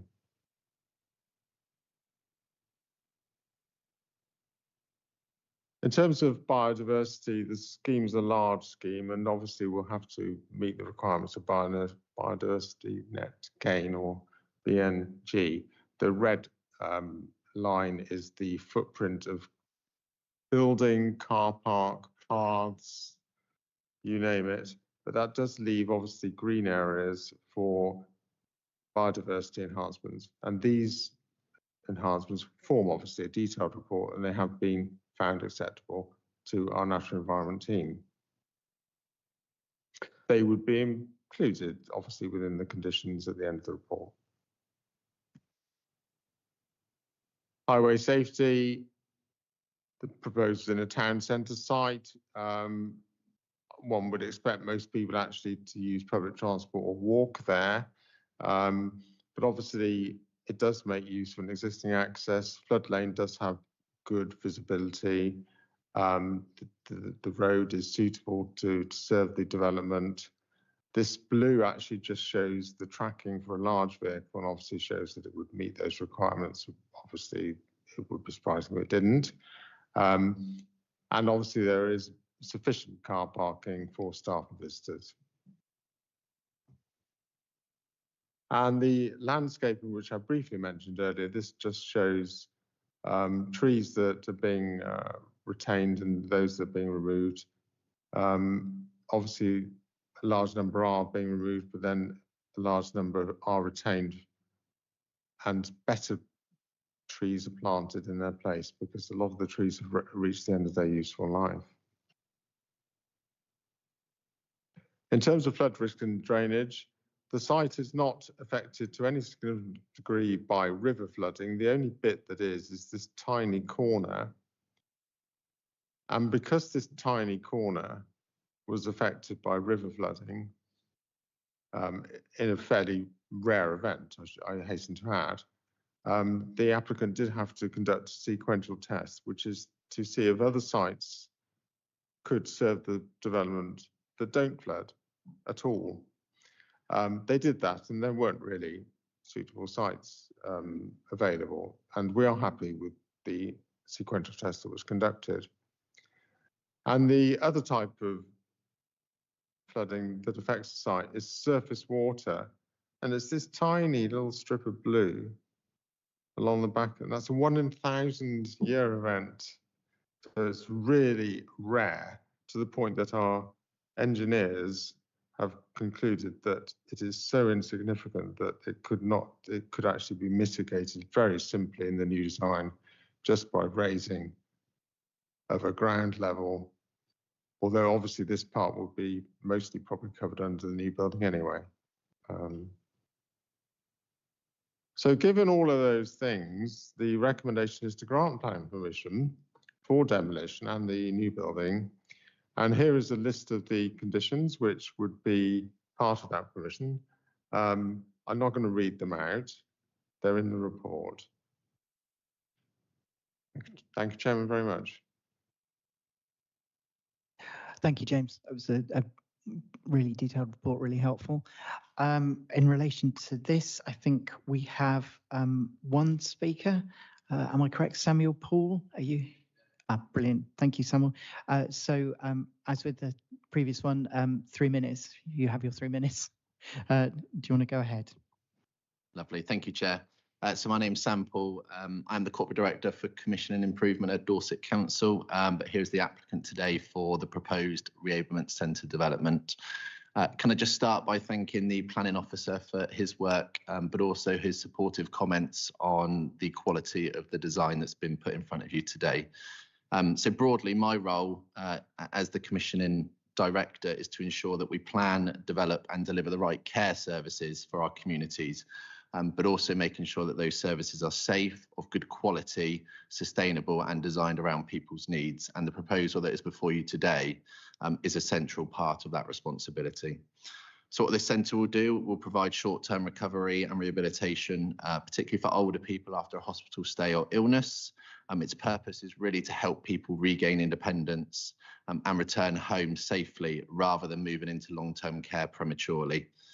It also responds to a significant shortage of these types of beds across Dorset, but particularly in the West Dorset area, where at the moment limited capacity currently leads to delayed hospital discharges, hospital readmissions, and also people entering long-term care placements sooner than they need to. So in terms of the site, it's a clear and deliverable option. It's already in council ownership, has a long history of social care use, and does sit close to the town centre, public transport and local amenities really supporting its use, also for visitors and staff access, and allows us to meet the highest level of local need quickly and in a cost-effective way. In terms of the design, the building has been designed to sit within its surroundings. It's at the domestic scale. It's laid out by the planning officer, strong landscaping, and also a calm and welcoming environment. It's designed to be really homely and a supportive environment, so that the small household style living spaces that you were shown, all of the rooms are en suite. There are shared lounges and kitchens, therapy areas and direct access to garden and terraces. And the aim is really to create a high quality, safe and modern environment for residents and for staff. And all the key technical matters have been addressed through that design stage, of which the planning officer has set out in his presentation today. So the proposal that's before you has been shaped with input from care specialists, dementia experts, occupational therapists, safety advisors, and a team from Dorset Council. And we've engaged closely with local councillors, with Bridport Town Council, and also the community. And feedback has been broadly positive for the scheme and has directly influenced the evolution of the scheme going forward. So this proposal addresses a real clear and pressing need in Dorset. It will improve people's recovery, it will reduce pressure on hospital and care services and provide a high quality, flexible building that meets needs here and now and can adapt for the future. So I ask the committee to support the application as per the officer recommendations in the report. Thank you.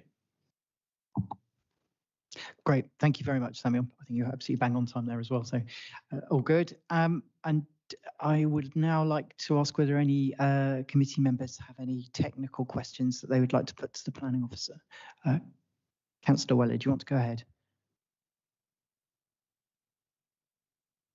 Well, and Wyke in Weymouth. It's not really a technical question as such, Mr. Lytton-Trevors, but it is about the trees. Clearly, some trees have to be lost. But I notice in the comments that the tree officers understand that, but they're not entirely happy with the choice of trees that you're or the mitigation that you're planning there. And I just wonder, since you know this is an application of our own, whether we couldn't do a little bit more negotiation so that our tree officers are happy or happier with what we're planning to replace with.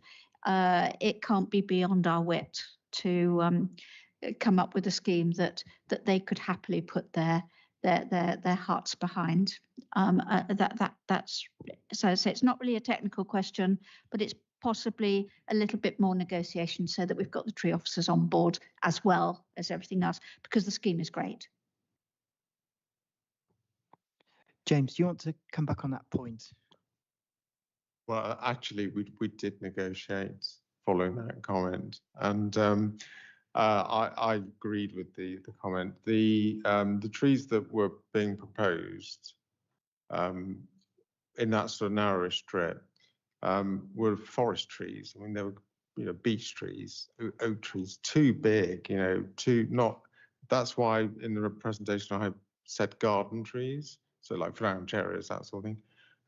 So currently the scheme still has things like beech trees and oak trees, but there's a condition on there that says you can't do those or to worse that effect, and that we would expect a new scheme and it would have flowering cherries and that sort of thing in it. Does that answer your question? Brilliant. Councillor Roper, did you have a? Yeah, thank you, Chair. Councillor Pete Roper, representing Portland Ward. Just a question, but was there any consideration sort of given to sort of the repurposing of the existing building rather than proceeding with demolition? Yes, the applicants did carry out that exercise. Obviously, they're bound to, aren't they? Because obviously it's not cheap to demolish buildings and then erect new ones. The building was of its time, and it wasn't suit my recollections. There is a report, detailed report, but my recollections are that the size of the rooms, the lack of ensuite bathrooms, that sort of thing, it really wasn't suitable for modern requirements. And to reinvent the building, refurbish the building wouldn't be viable. And that's why the building closed down 18 months ago. Thank you, James. Pete, did that answer your question sufficiently? Councillor Bourne.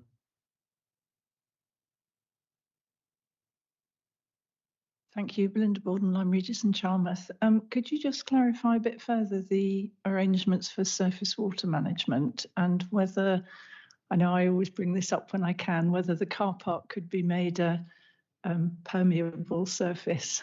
I know that we're talking about sort of 1 in 1,000 or whatever, but I think we've had a lot of experience this winter of an awful lot of water, which we're going to have to learn to live with.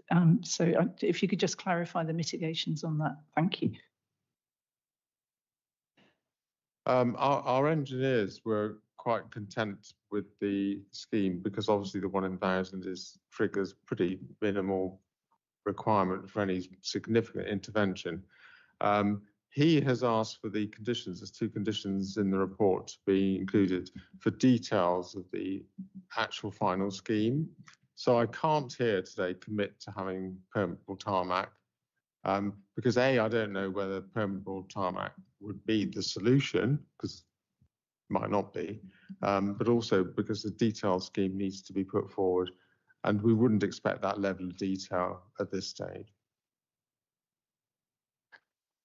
Thank you, James. Belinda, do you want to come back or does that satisfy? Yes, I know I always bring this up and I'm told that it's not suitable for planning, but in July 2023, the council passed a motion about surface water management, including, where possible, the use of permeable surfaces. And I'm just sort of disappointed that we can't be a bit more robust on enforcing this or strongly recommending this unless there's very good reasons why there should be tarmac as opposed to something which drains the water more effectively. Councillor Borden, I take your point, and to a certain extent, I completely agree with you. But I think in relation to this being a planning matter, I think James has already clarified that the detail will be given. But do you want to fill in a bit? No, a detailed surface water management scheme would come forward. They have to meet the requirements of sustainable urban drainage systems, SUDS, and all that goes in the mix. It may well include permeable tarmac, but you can't say that permeable tarmac is the answer to everything. And so we would look at the site comprehensively. And there's obviously areas of grassland and landscaping, which obviously are natural methods. But where there's a low level, like 1 in 1,000 year, for that tiny strip along a building, I wouldn't be expecting detailed proposals at this stage of the game. Thank you, James. I understand that point. Belinda, are you okay with that? Are there any more technical questions? Oh, Councillor Northam, did you have one? Thank you. David Northam, Upwell Broadway in Weymouth. I noted the Public Health Dorset responded and approved, and they queried addition of EV charging, which is now within the thing, provision of local growing space, which I can understand given the size of the site isn't there. But the bit that I didn't understand, so my question is, what were they referring to when they said 12 metres squared of internal space, and has that been provided?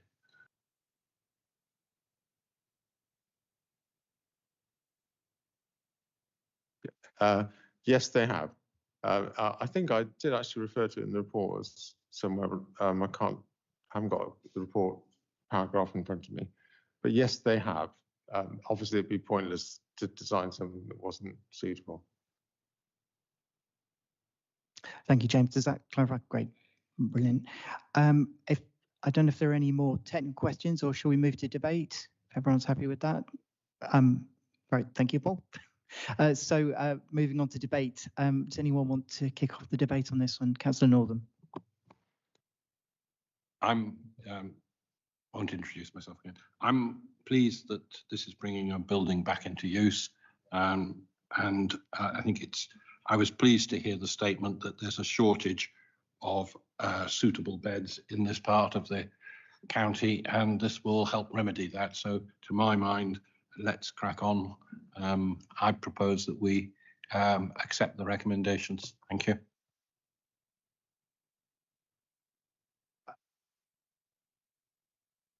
Is there a seconder for that proposal? Show of hands. I think Councillor Borden was slightly first. Are you wanting to second? Thank you. Yes, I'm happy to second. So we have a proposer and a seconder to go with the officer's recommendation for approval. Councillor Weller, I think you wanted to make a point. Kate Weller, Wycombe Rodwell. I'm delighted to see this finally in front of planning, because it's part of a long-term scheme to improve our facilities for re-ablement, which is hugely important. This scheme is a sort of a beacon for our further schemes within adult services. So that pleases me enormously and very much support it. I'd just like to follow on a point that Councillor Borden made, and we've had exactly the same statement before regularly. This is a planning application made by Dorset Council. Dorset Council in, I'm going to turn to face Belinda for a moment, apologies. 2023? 2023, we said that wherever possible, we would be making more sustainable surfaces and so on. We passed that, we voted on that.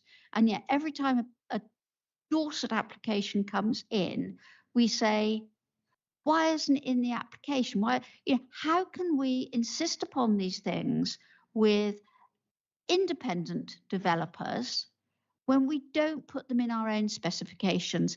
And I understand exactly what James is saying, and it may not be possible in this place, and we've got gardens around it and everything else, but we need to set example. I'd just like that to be noted, so that finally Linda won't be saying, and what about? And I won't be saying, please listen to her. Just making that, I know I'm being pedantic, but I'm just making that point that if we don't do what we've voted on, how can we expect other people to? Councillor Weller, I completely agree as well, I have to say. And I would love us to combine our efforts and perhaps find a way. I don't think necessarily the level of detail that you're asking for is something that could be covered off by planning, but perhaps it's something that we should push forward as council members in terms of combining our efforts. Councillor Kimber, did you want to come in? I think most of it, Councillor Paul Kimber Portland, most of it's been said. This is so badly needed for the rehab for older people. I fully support. Thank you. Thank you, Paul. Councillor Borden, I think you wanted to come back. Thank you, Chairman. Yes. Yeah, just to reiterate really what Councillor Weller said, that in every other respect, the plans that we're shown are showing commendable environmental sort of preparation, if you like. The building is obviously going to be very high spec and sort of not quite passive house standards, but as high as it can be, and is therefore setting a very high standard and sort of reinforces Bridport's excellent work in reducing environmental impact in all sorts of ways. So yes, I'd like to endorse the idea that we do kind of push for as much surface water management as is sustainable, because it does get very wet there. Just over the road, it does flood quite frequently. So, but yes, I'd support the application. I think it's wonderful. I suppose it is something that I might use myself. So I will approve it. I hope not, but you never know. Thank you, Councillor Borden. Yeah, I suspect many of us might be using its services at some point, but I'm hoping not just yet either. Anyway, moving on, I think we've got a proposer and a seconder. If everyone's happy, I'll go to a vote. So a show of hands for those who support the officer's recommendation or the proposal. So that's unanimous. That's 9 in favour of supporting the proposal to support the officer's recommendation. So moving on, agenda item number 7.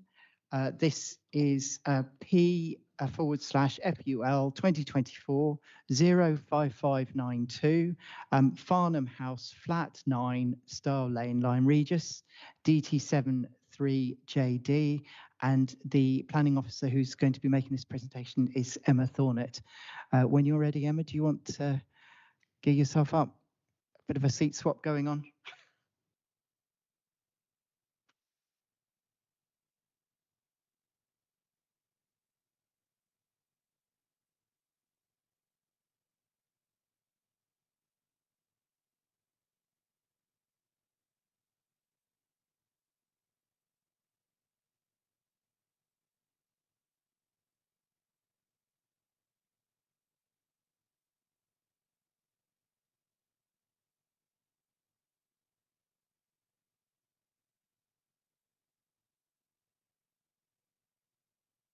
Thank you, Chair. So this application is at Farnham House, Flat 9, Star Lane, Lyme Regis, and it's for the erection of a replacement dwelling.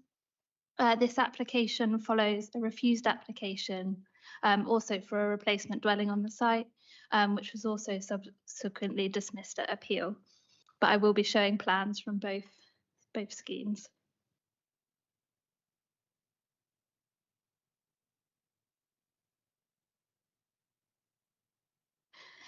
So the first slide is showing an aerial photograph. If I just use my cursor, this is the existing dwelling here, and it's also the site for the replacement dwelling. The site is accessed off of Stile Lane, which runs down here, and that's off of Pound Street. And then you've got an area of shared car parking here. And the existing dwelling is located within the grounds of Farnham House, which you can see here.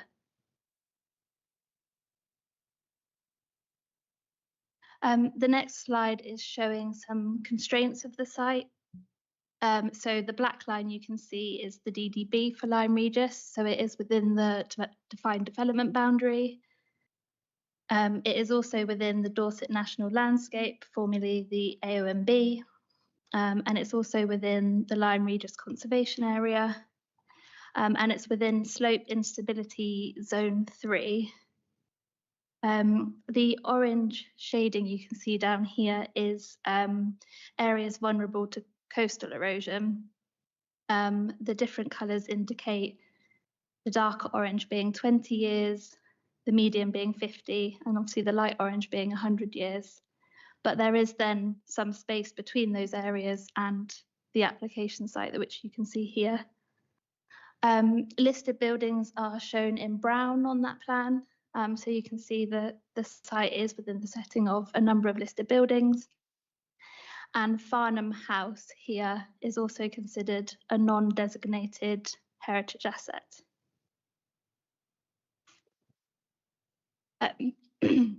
The next slide shows the elevations for the existing dwelling on the site. As you can see from those, it's a very modest single-storey dwelling. And as part of that PLI I mentioned, the inspector found it to be unimposing in appearance and have a subservient visual relationship. The next slide shows the previously refused scheme, which is the north elevation at the top, and then the north elevation for the proposed scheme that we're considering today on the bottom.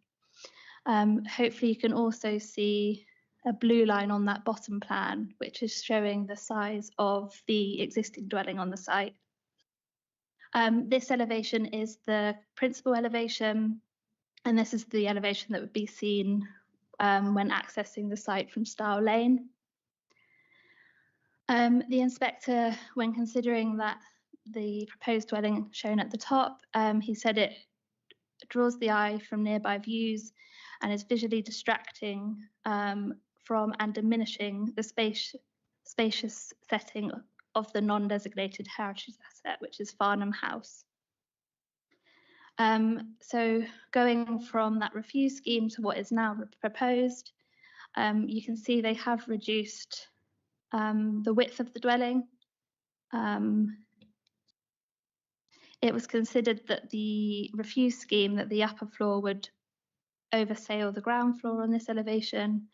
It had a kind of contemporary design approach with a flat roof, and it had a mix of render, natural stone and cladding at upper floor, whereas the proposed dwelling would be constructed of natural stone and natural slate.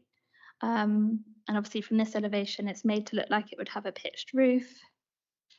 They've included dormer windows, details around the windows, and these are all features that tie into Farnham House, the non-designated heritage asset. The next slide shows again the refused south elevation and the proposed south elevation. Again, the refused scheme is very top heavy, and amendments were made during the course of this application, including removing an external staircase,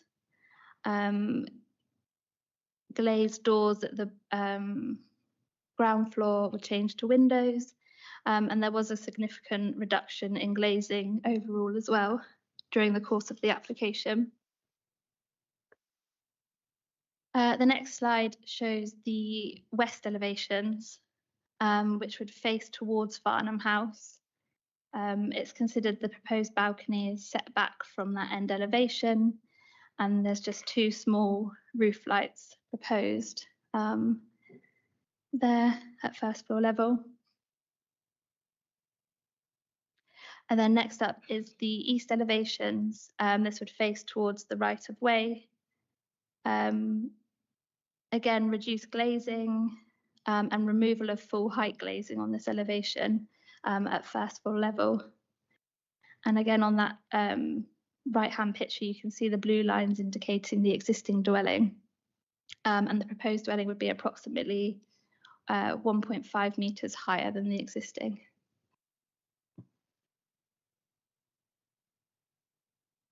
Next up is the proposed floor plans. The scheme would be an upside-down house with 3 bedrooms at ground floor and then the primary living space at first floor level.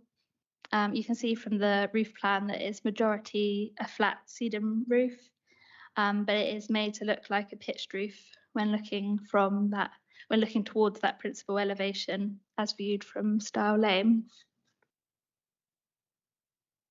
Next up, we've got photographs of the site. The first being the existing dwelling. You can see in the foreground of the photo the shared parking area. And you can also see the protected yew tree here. The next slide is obviously all the elevations of the existing dwelling, again showing obviously it's single story.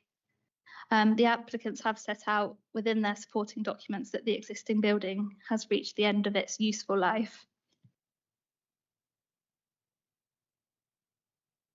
Then these next photographs show a modern addition here, which is flat 8 of Farnham House.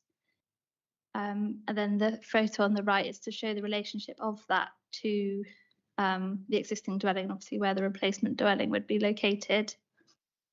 And again, also showing that protected yew tree here. The next photograph is to show the relationship with Farnham House, which is the non-designated heritage asset, which is here. You can see that the proposed dwelling would have dormer windows, and again detailing like that of the windows on Farnham House. And the materials now of slate roof and stone are also to reflect that of Farnham House. And again, it shows the protected yew tree and the parking area to the front of the proposed dwelling. This next photo is taken slightly further back from Stile Lane, and it shows obviously the change in levels from the application site to Stile Lane. And this is that prominent elevation that I mentioned earlier. The next photos are to show the modern addition at St Gilda's Lodge, which is obviously a very contemporary design with flat roof, cladding and flint stonework. And then in this next photograph, you can obviously see the existing dwelling is here. You've got flat 8 here, which is the other modern addition, Farnham House, and then St Gilda's Lodge, which is I just showed you the photos of here. The next photographs are taken from the public footpath, again showing that change in levels from Stile Lane to the application site. And then this photo is taken further down the footpath. Obviously you can see that modern addition at flat 8 quite prominent there. You've got the protected yew tree here. And then you can just see the shed that's within the application site here. And obviously, like I mentioned, the proposed replacement dwelling would be approximately 1.5 metres higher than the existing dwelling, and that would be located in here.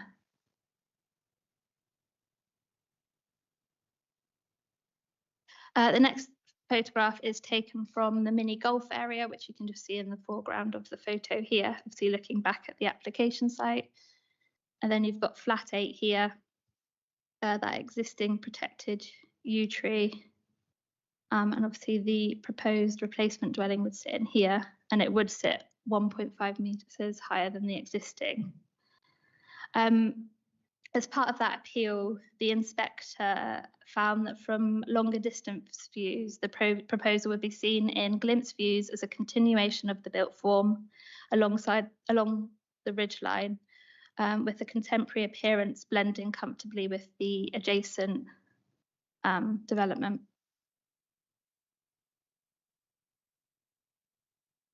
In terms of key planning issues, principle of development, the application site is within the DDB, and obviously it's for a replacement dwelling, so that's considered acceptable. In terms of the Dorset National Landscape, it would be viewed in the context of the existing built development, both in close proximity, but also the wider built development of Lyme Regis. In relation to trees, the imperial inspector concluded that I see no reason why, subject to the of an appropriate planning condition, the proposal could not be constructed in a manner that would protect the yew tree or indeed other nearby trees. And as part of this scheme, conditions are proposed to ensure that a construction method and a foundation design that would protect the yew tree, but would also be satisfactory in terms of ground stability, are used. And then the last key planning issue is heritage. This plan shows the listed buildings with red stars on them. And obviously this is the application site in here, and then Farnham House, the non-designated heritage asset here. In terms of the impact on listed buildings, the inspector, as part of that appeal, concluded that the site is visible from listed buildings. However, there would be a sufficient degree of visual separation due to both distance and intervening built form from the site to not be read in conjunction with their historic open settings. And the proposed scheme is not considered to alter that. In terms of the conservation area and the non-designated heritage asset, it is considered that the proposal would result in less than some substantial harm to both of those assets. And given the existing mixed characters in the local vicinity and the changes made from that refuse scheme, this is considered to be at the lower end of less than substantial. And therefore the public benefit of a dwelling with modern efficiencies that would comply with current building regulations is considered to overcome that harm. And therefore the officer recommendation is to grant, subject to the following conditions. I won't read them all out, but I will just point to a few. So we've got details of materials on there. We've got removal of PD rights in terms of additional windows on that elevation facing Farnham House, and also removing PD rights for extensions. And also, like previously mentioned, conditions to ensure that a construction method and foundation design is found that would protect the yew tree, but also satisfactory for ground stability. And those conditions are with some slight amendments that were included on the update sheet, but they are very minor amendments. Thank you, Chair. Great, thank you, Emma. So I think we're going to move on to public statements. We've got, firstly, I'd like to thank all the members of the public for being patient as well. It's always difficult to be the last one on the list, so thank you for your patience. And so moving on, we've got, I think, 4 speakers for this one, including the ward councillor. So first, I would like to take the public objection from Melanie Graddon. Is that correct? Thank you. I'm Melanie Graddon and I'm a full-time resident at Farnham House and chair of the Residents Committee. This land, as you've heard, had a planning application rejected on it by this council in 2023 and by the planning inspectorate at appeal. It was rejected on the basis of inappropriate bulk, scale and mass, as well as not integrating or maintaining or enhancing the character of the site, being overly dominant and having a harmful effect on the character and appearance of the area. Both the planning officer and the appeal concluded that no public benefit arose to mitigate this harm. This proposal is even bigger in bulk and scale, and more so with the addition of the glass balcony, despite the width being reduced. How can a development of a bigger scale and mass be considered acceptable in this case when a smaller scheme has been refused by this council and the planning inspector? The officer report states that the harm to the NDHA sits at the lower end of the scale and public benefit outweighs that harm. But the Conservation Officer says, and this applies also to the revisions, that the scheme does not address the findings of the LPA or the planning inspector in the appeal decision. And the dwelling, by virtue of its height, massing and design, would cause harm to the character and appearance of the conservation area and the significance and setting of the NDHA, and concluded there are no public benefits. The report mentions other modern buildings in the vicinity, but both the Conservation Officer and Inspector confirm that their position in the landscape makes them subservient to the NDHA and therefore are irrelevant in this planning. This proposal is front and centre, and as the planning officer notes, is reasonably prominent in the locality. The MPPF says planning teams should work with applicants to secure developments that will improve economic, social and environmental conditions of the area, and that harm to conservation areas and NDHAs should only be accepted if it can be shown that public benefit balances this harm. There is no public benefit to this development. There is no increase in housing, no financial benefits. The planning officer has been unable to articulate any in her report, and there are no additional employment benefits. The officer report states that a benefit is that the new dwelling will be built to current building regs, but this would also be the case with a like-for-like, same-size building. Thank you.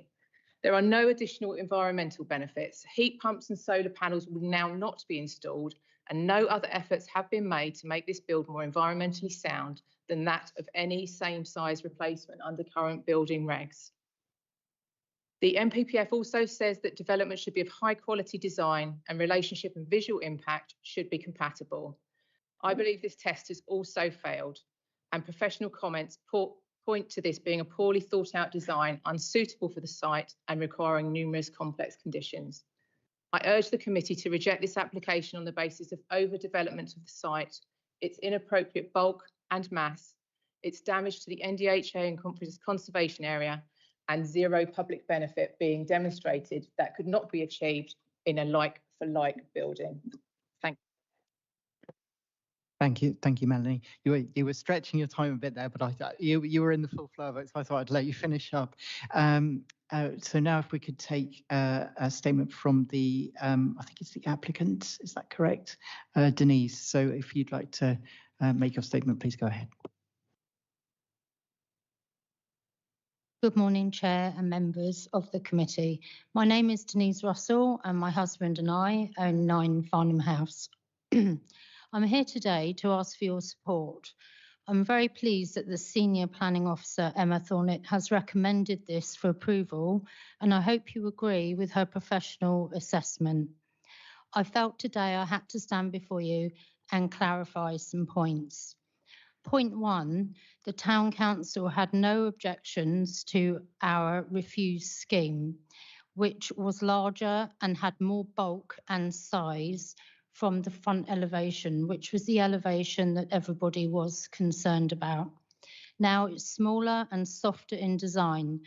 We worked hard with the planners, reducing size, window size, and compromising consistently.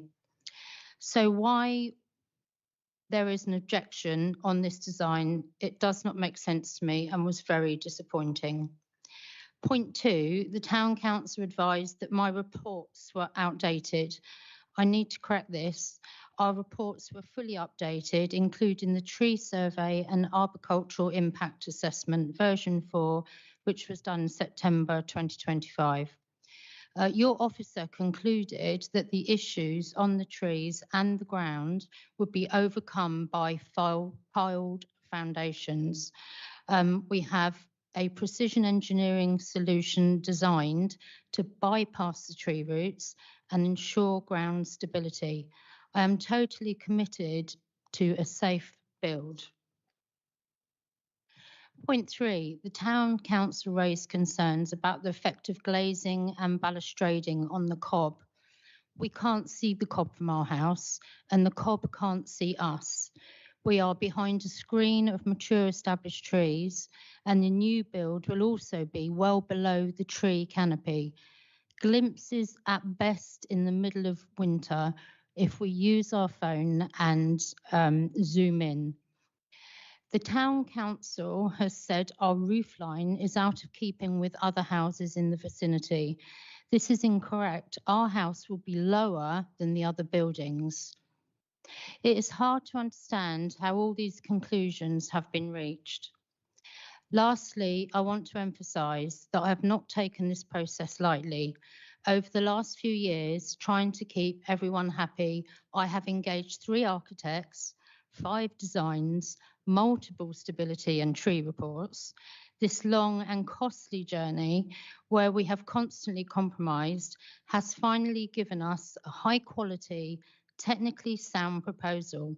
It has the full support of the Senior Planning Officer, and I therefore ask you to grant permission for a relatively straightforward development. Thank you. Thank you, Denise. You also went slightly over, but fair enough. I think we also have a representative from Lyme Regis Town Council, Mark Green. Is that correct? Mark, do you want to go? Green. I'm Deputy Town Clerk from Lyme Regis Town Council. Obviously, what I can't do is address the points made by the applicant because I can only reflect the views that were expressed by the Town Council when they considered the application. The views of the Town Council were unanimous, and that view was that the application should be refused. In reaching this view, members noted that the current application varied relatively little and, in their view, in no material way from the previous applications for this property, all of which had been refused, including dismissal on appeal. There appeared to have been only minimal attempts to address the reasons for the refusal of the previous applications. It remains the strong view of the Town Council that scale, bulk and general mass of the currently proposed development is out of keeping with and unsympathetic to the general surroundings and the neighbouring listed buildings and heritage assets. In particular, members were concerned about the height of the building and the ridge height of the proposed development, which in their view remains excessive. There was also concern that the proposed glazing and balustrading on the seaward side of the building could adversely impact important views inland from historic harbour area and the Cobb. The Town Council did also raise geotechnical concerns, notwithstanding the updated land stability report. Thank you. Thank you, Mark. And I think also Councillor Borden wishes to speak in relation to this application. Do you want to go ahead, Councillor Borden? Thank you, Belinda Borden. I'm ward member for Lyme Regis and Charmouth.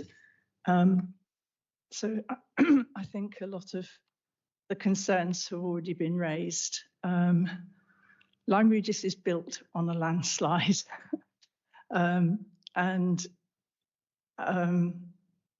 it also has gone through various ups and downs over historical time frames, so that we have amazing Regency buildings. We've got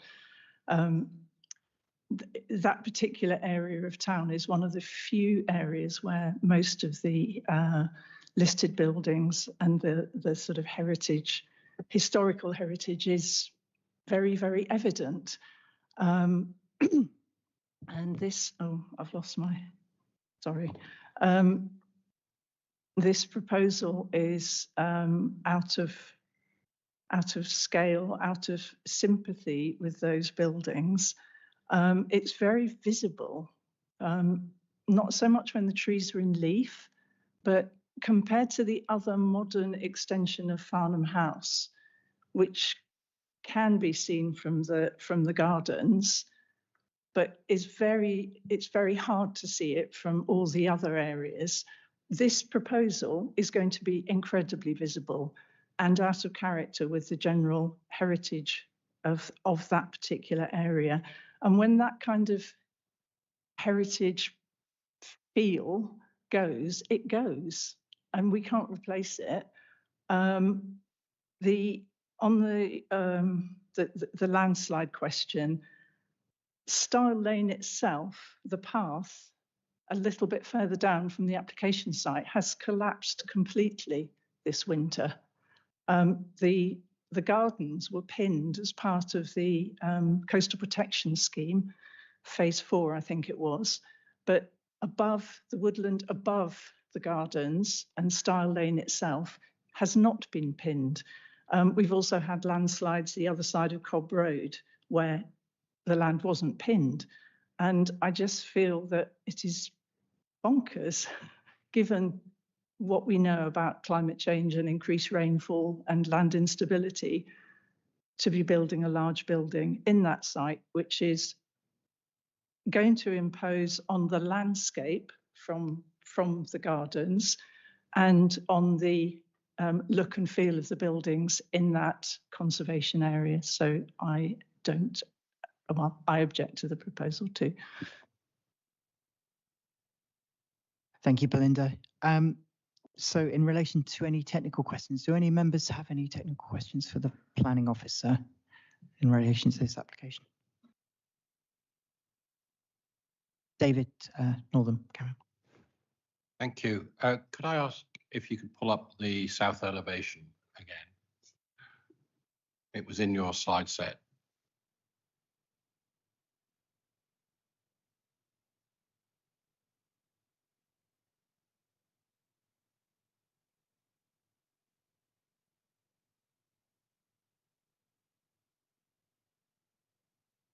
That's the one.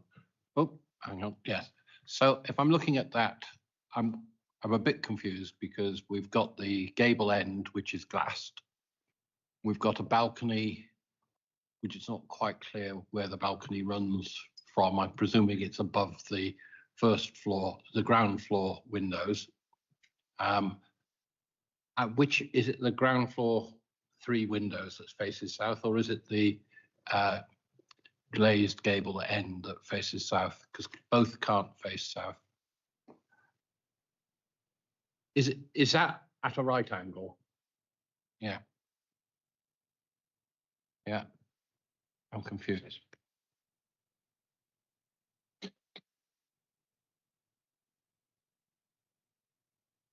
It might be easier to see on the floor plan. So obviously this would be the south elevation. So you've got the balcony terrace, and then you are seeing that glazed end. You're seeing is at the end of that part of the roof there.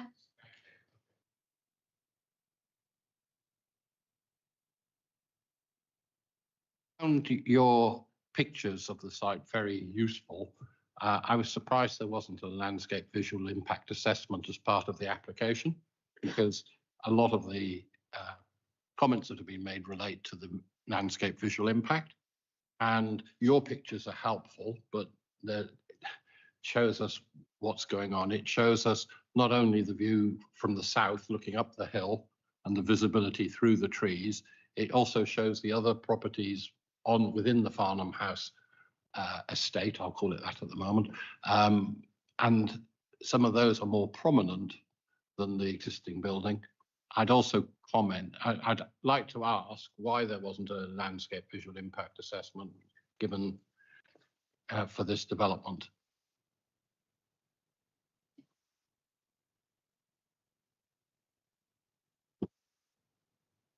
An LVIA wouldn't normally be required where a scheme is just for one replacement dwelling.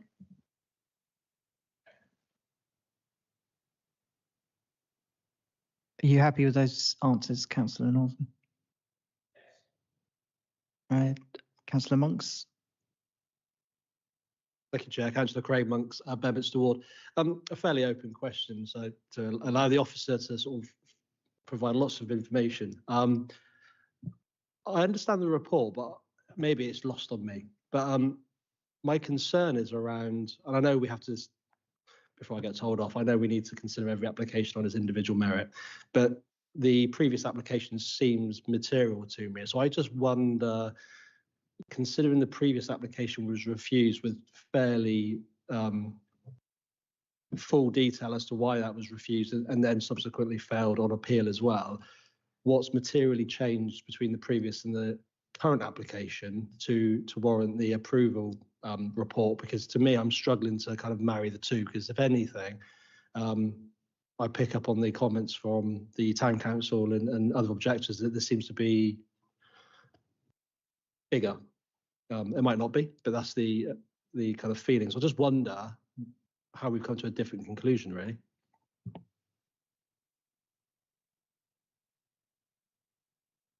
While I talk about this, I will just go back to the slide that shows the two principal elevations. So the main changes are obviously it has been reduced in width. And then it is the things that now tie it to the design of Farnham House. So the inclusion of small dormer windows, the details around the windows, and then the change in materials to stone and natural slate. The inspector, as part of that appeal, found that the refuse scheme would result in less than substantial harm to the heritage assets. And they concluded that the public benefits wouldn't outweigh that harm. For this scheme, I still come to an opinion that it's less than substantial harm, but at the lower end of that, because of those changes made and the relationship with those other modern additions. So where it's coming to the lower end of less than substantial harm, I've then considered that the public benefits of a modern dwelling with more energy efficiencies would outweigh that harm.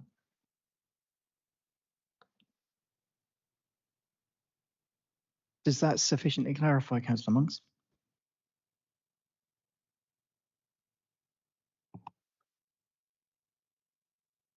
I'm not sure. I'm trying to ponder maybe a follow-up question. I'm going to mull on it, but I saw my colleague's hand go up as I was trying to get my microphone to work. So I suspect that he might be able to help me out with that gap in my thought process. Councillor Northam, can you help Councillor Monks out?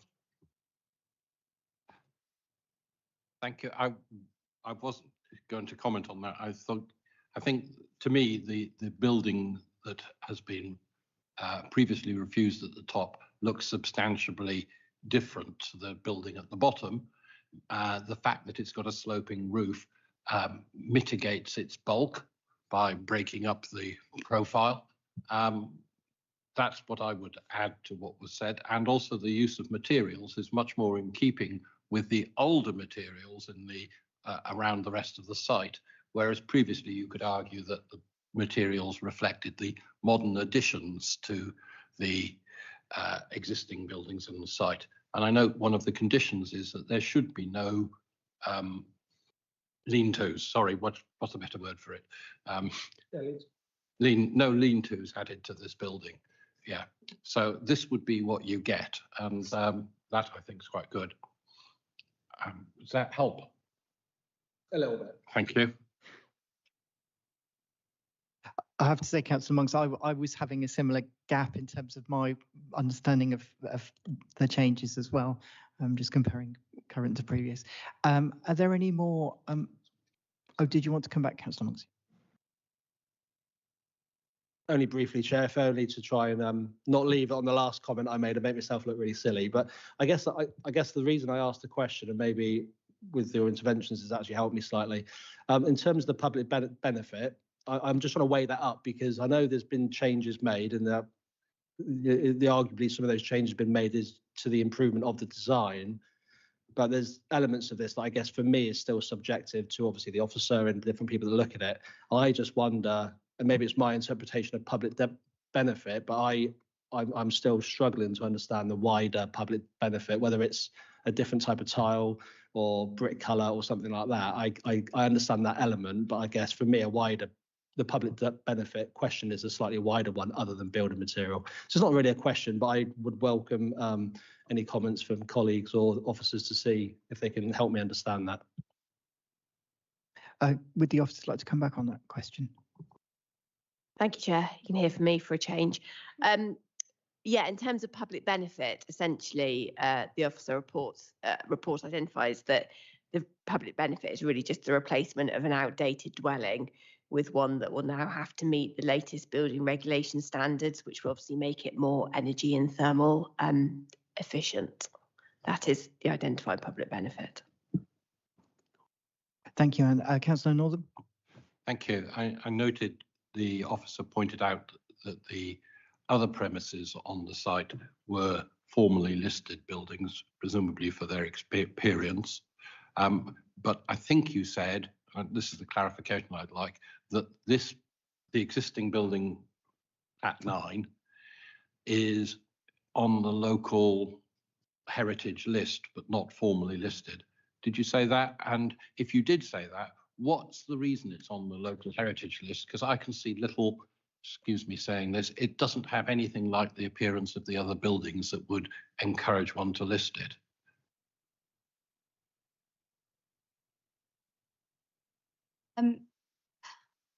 Just trying to show the. So the list of buildings are shown on brown. I think what it is the main building of Farnham House is a non-designated heritage asset.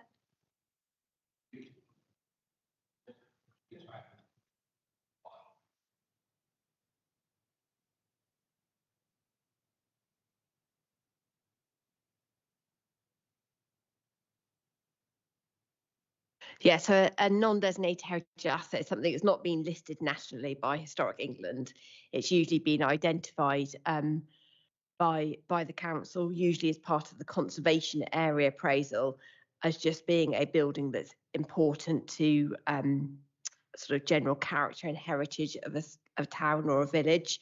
So I think in this case, it's identified. Let's just find. Yeah, its significance is derived much from its architectural detail, age, and pattern of development.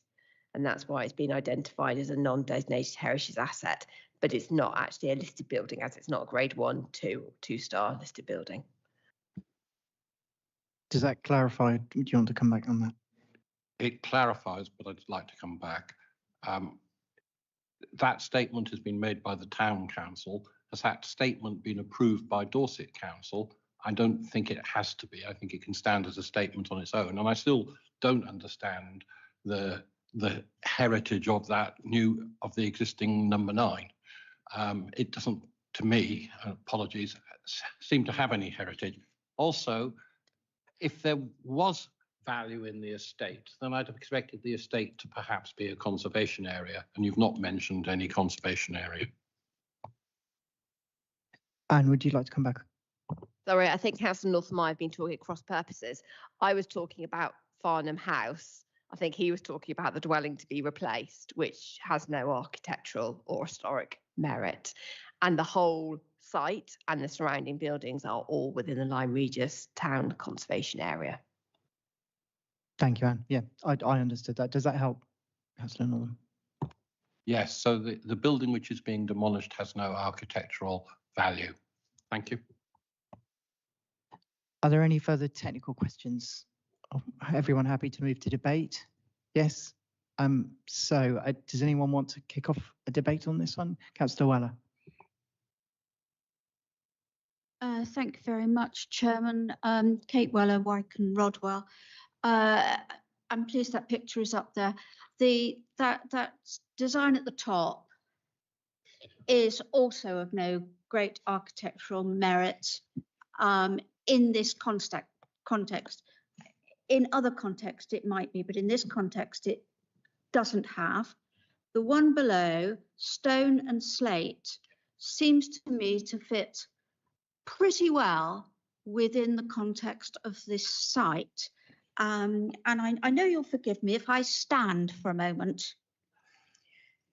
The new building is 1.5 metres taller than the existing meeting.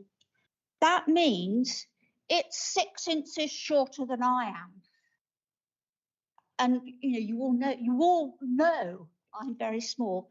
I don't believe that 1.5 metres is really that impactful on this site when Farnham House is actually quite a substantial building. So whilst one might say we don't want any development there, actually, if you look at the building that's being replaced, I have a great love of prefabs, but the building that's being replaced looks very like a prefab, which in its context was of huge merit. In this context, it's not. So it's not as though we're doing any substantial harm by getting rid of the existing building.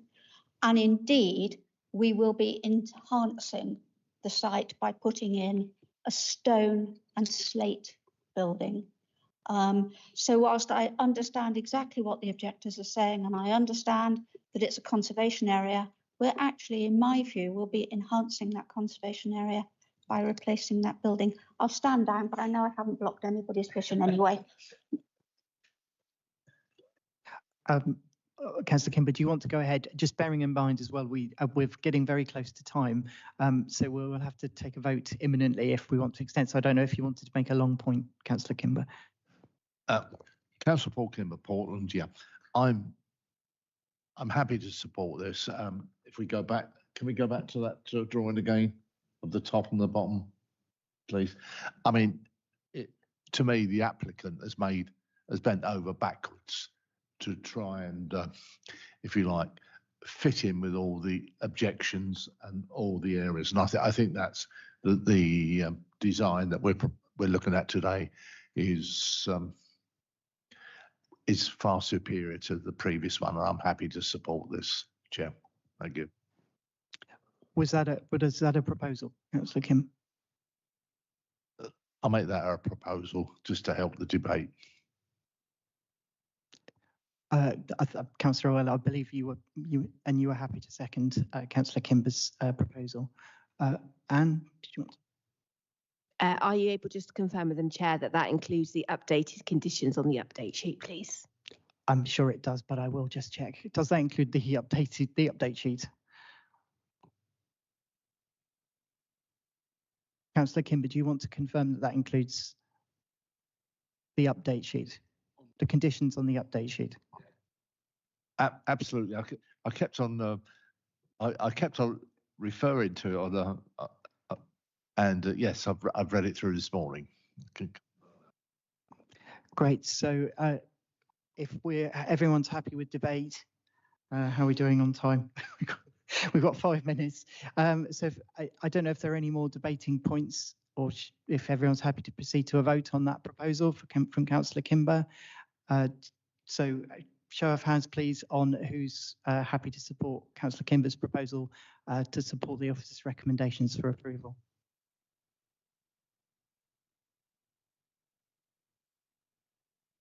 That's 8 in favour of supporting, and anyone against? And any abstentions? No. Great. So that is passed in relation to supporting the officer's recommendation to approve the planning application. I think we're done. Yes. So item 8, there are no urgent items. Item 9, there is no exempt business. So on that basis, I will close the meeting at 12:56.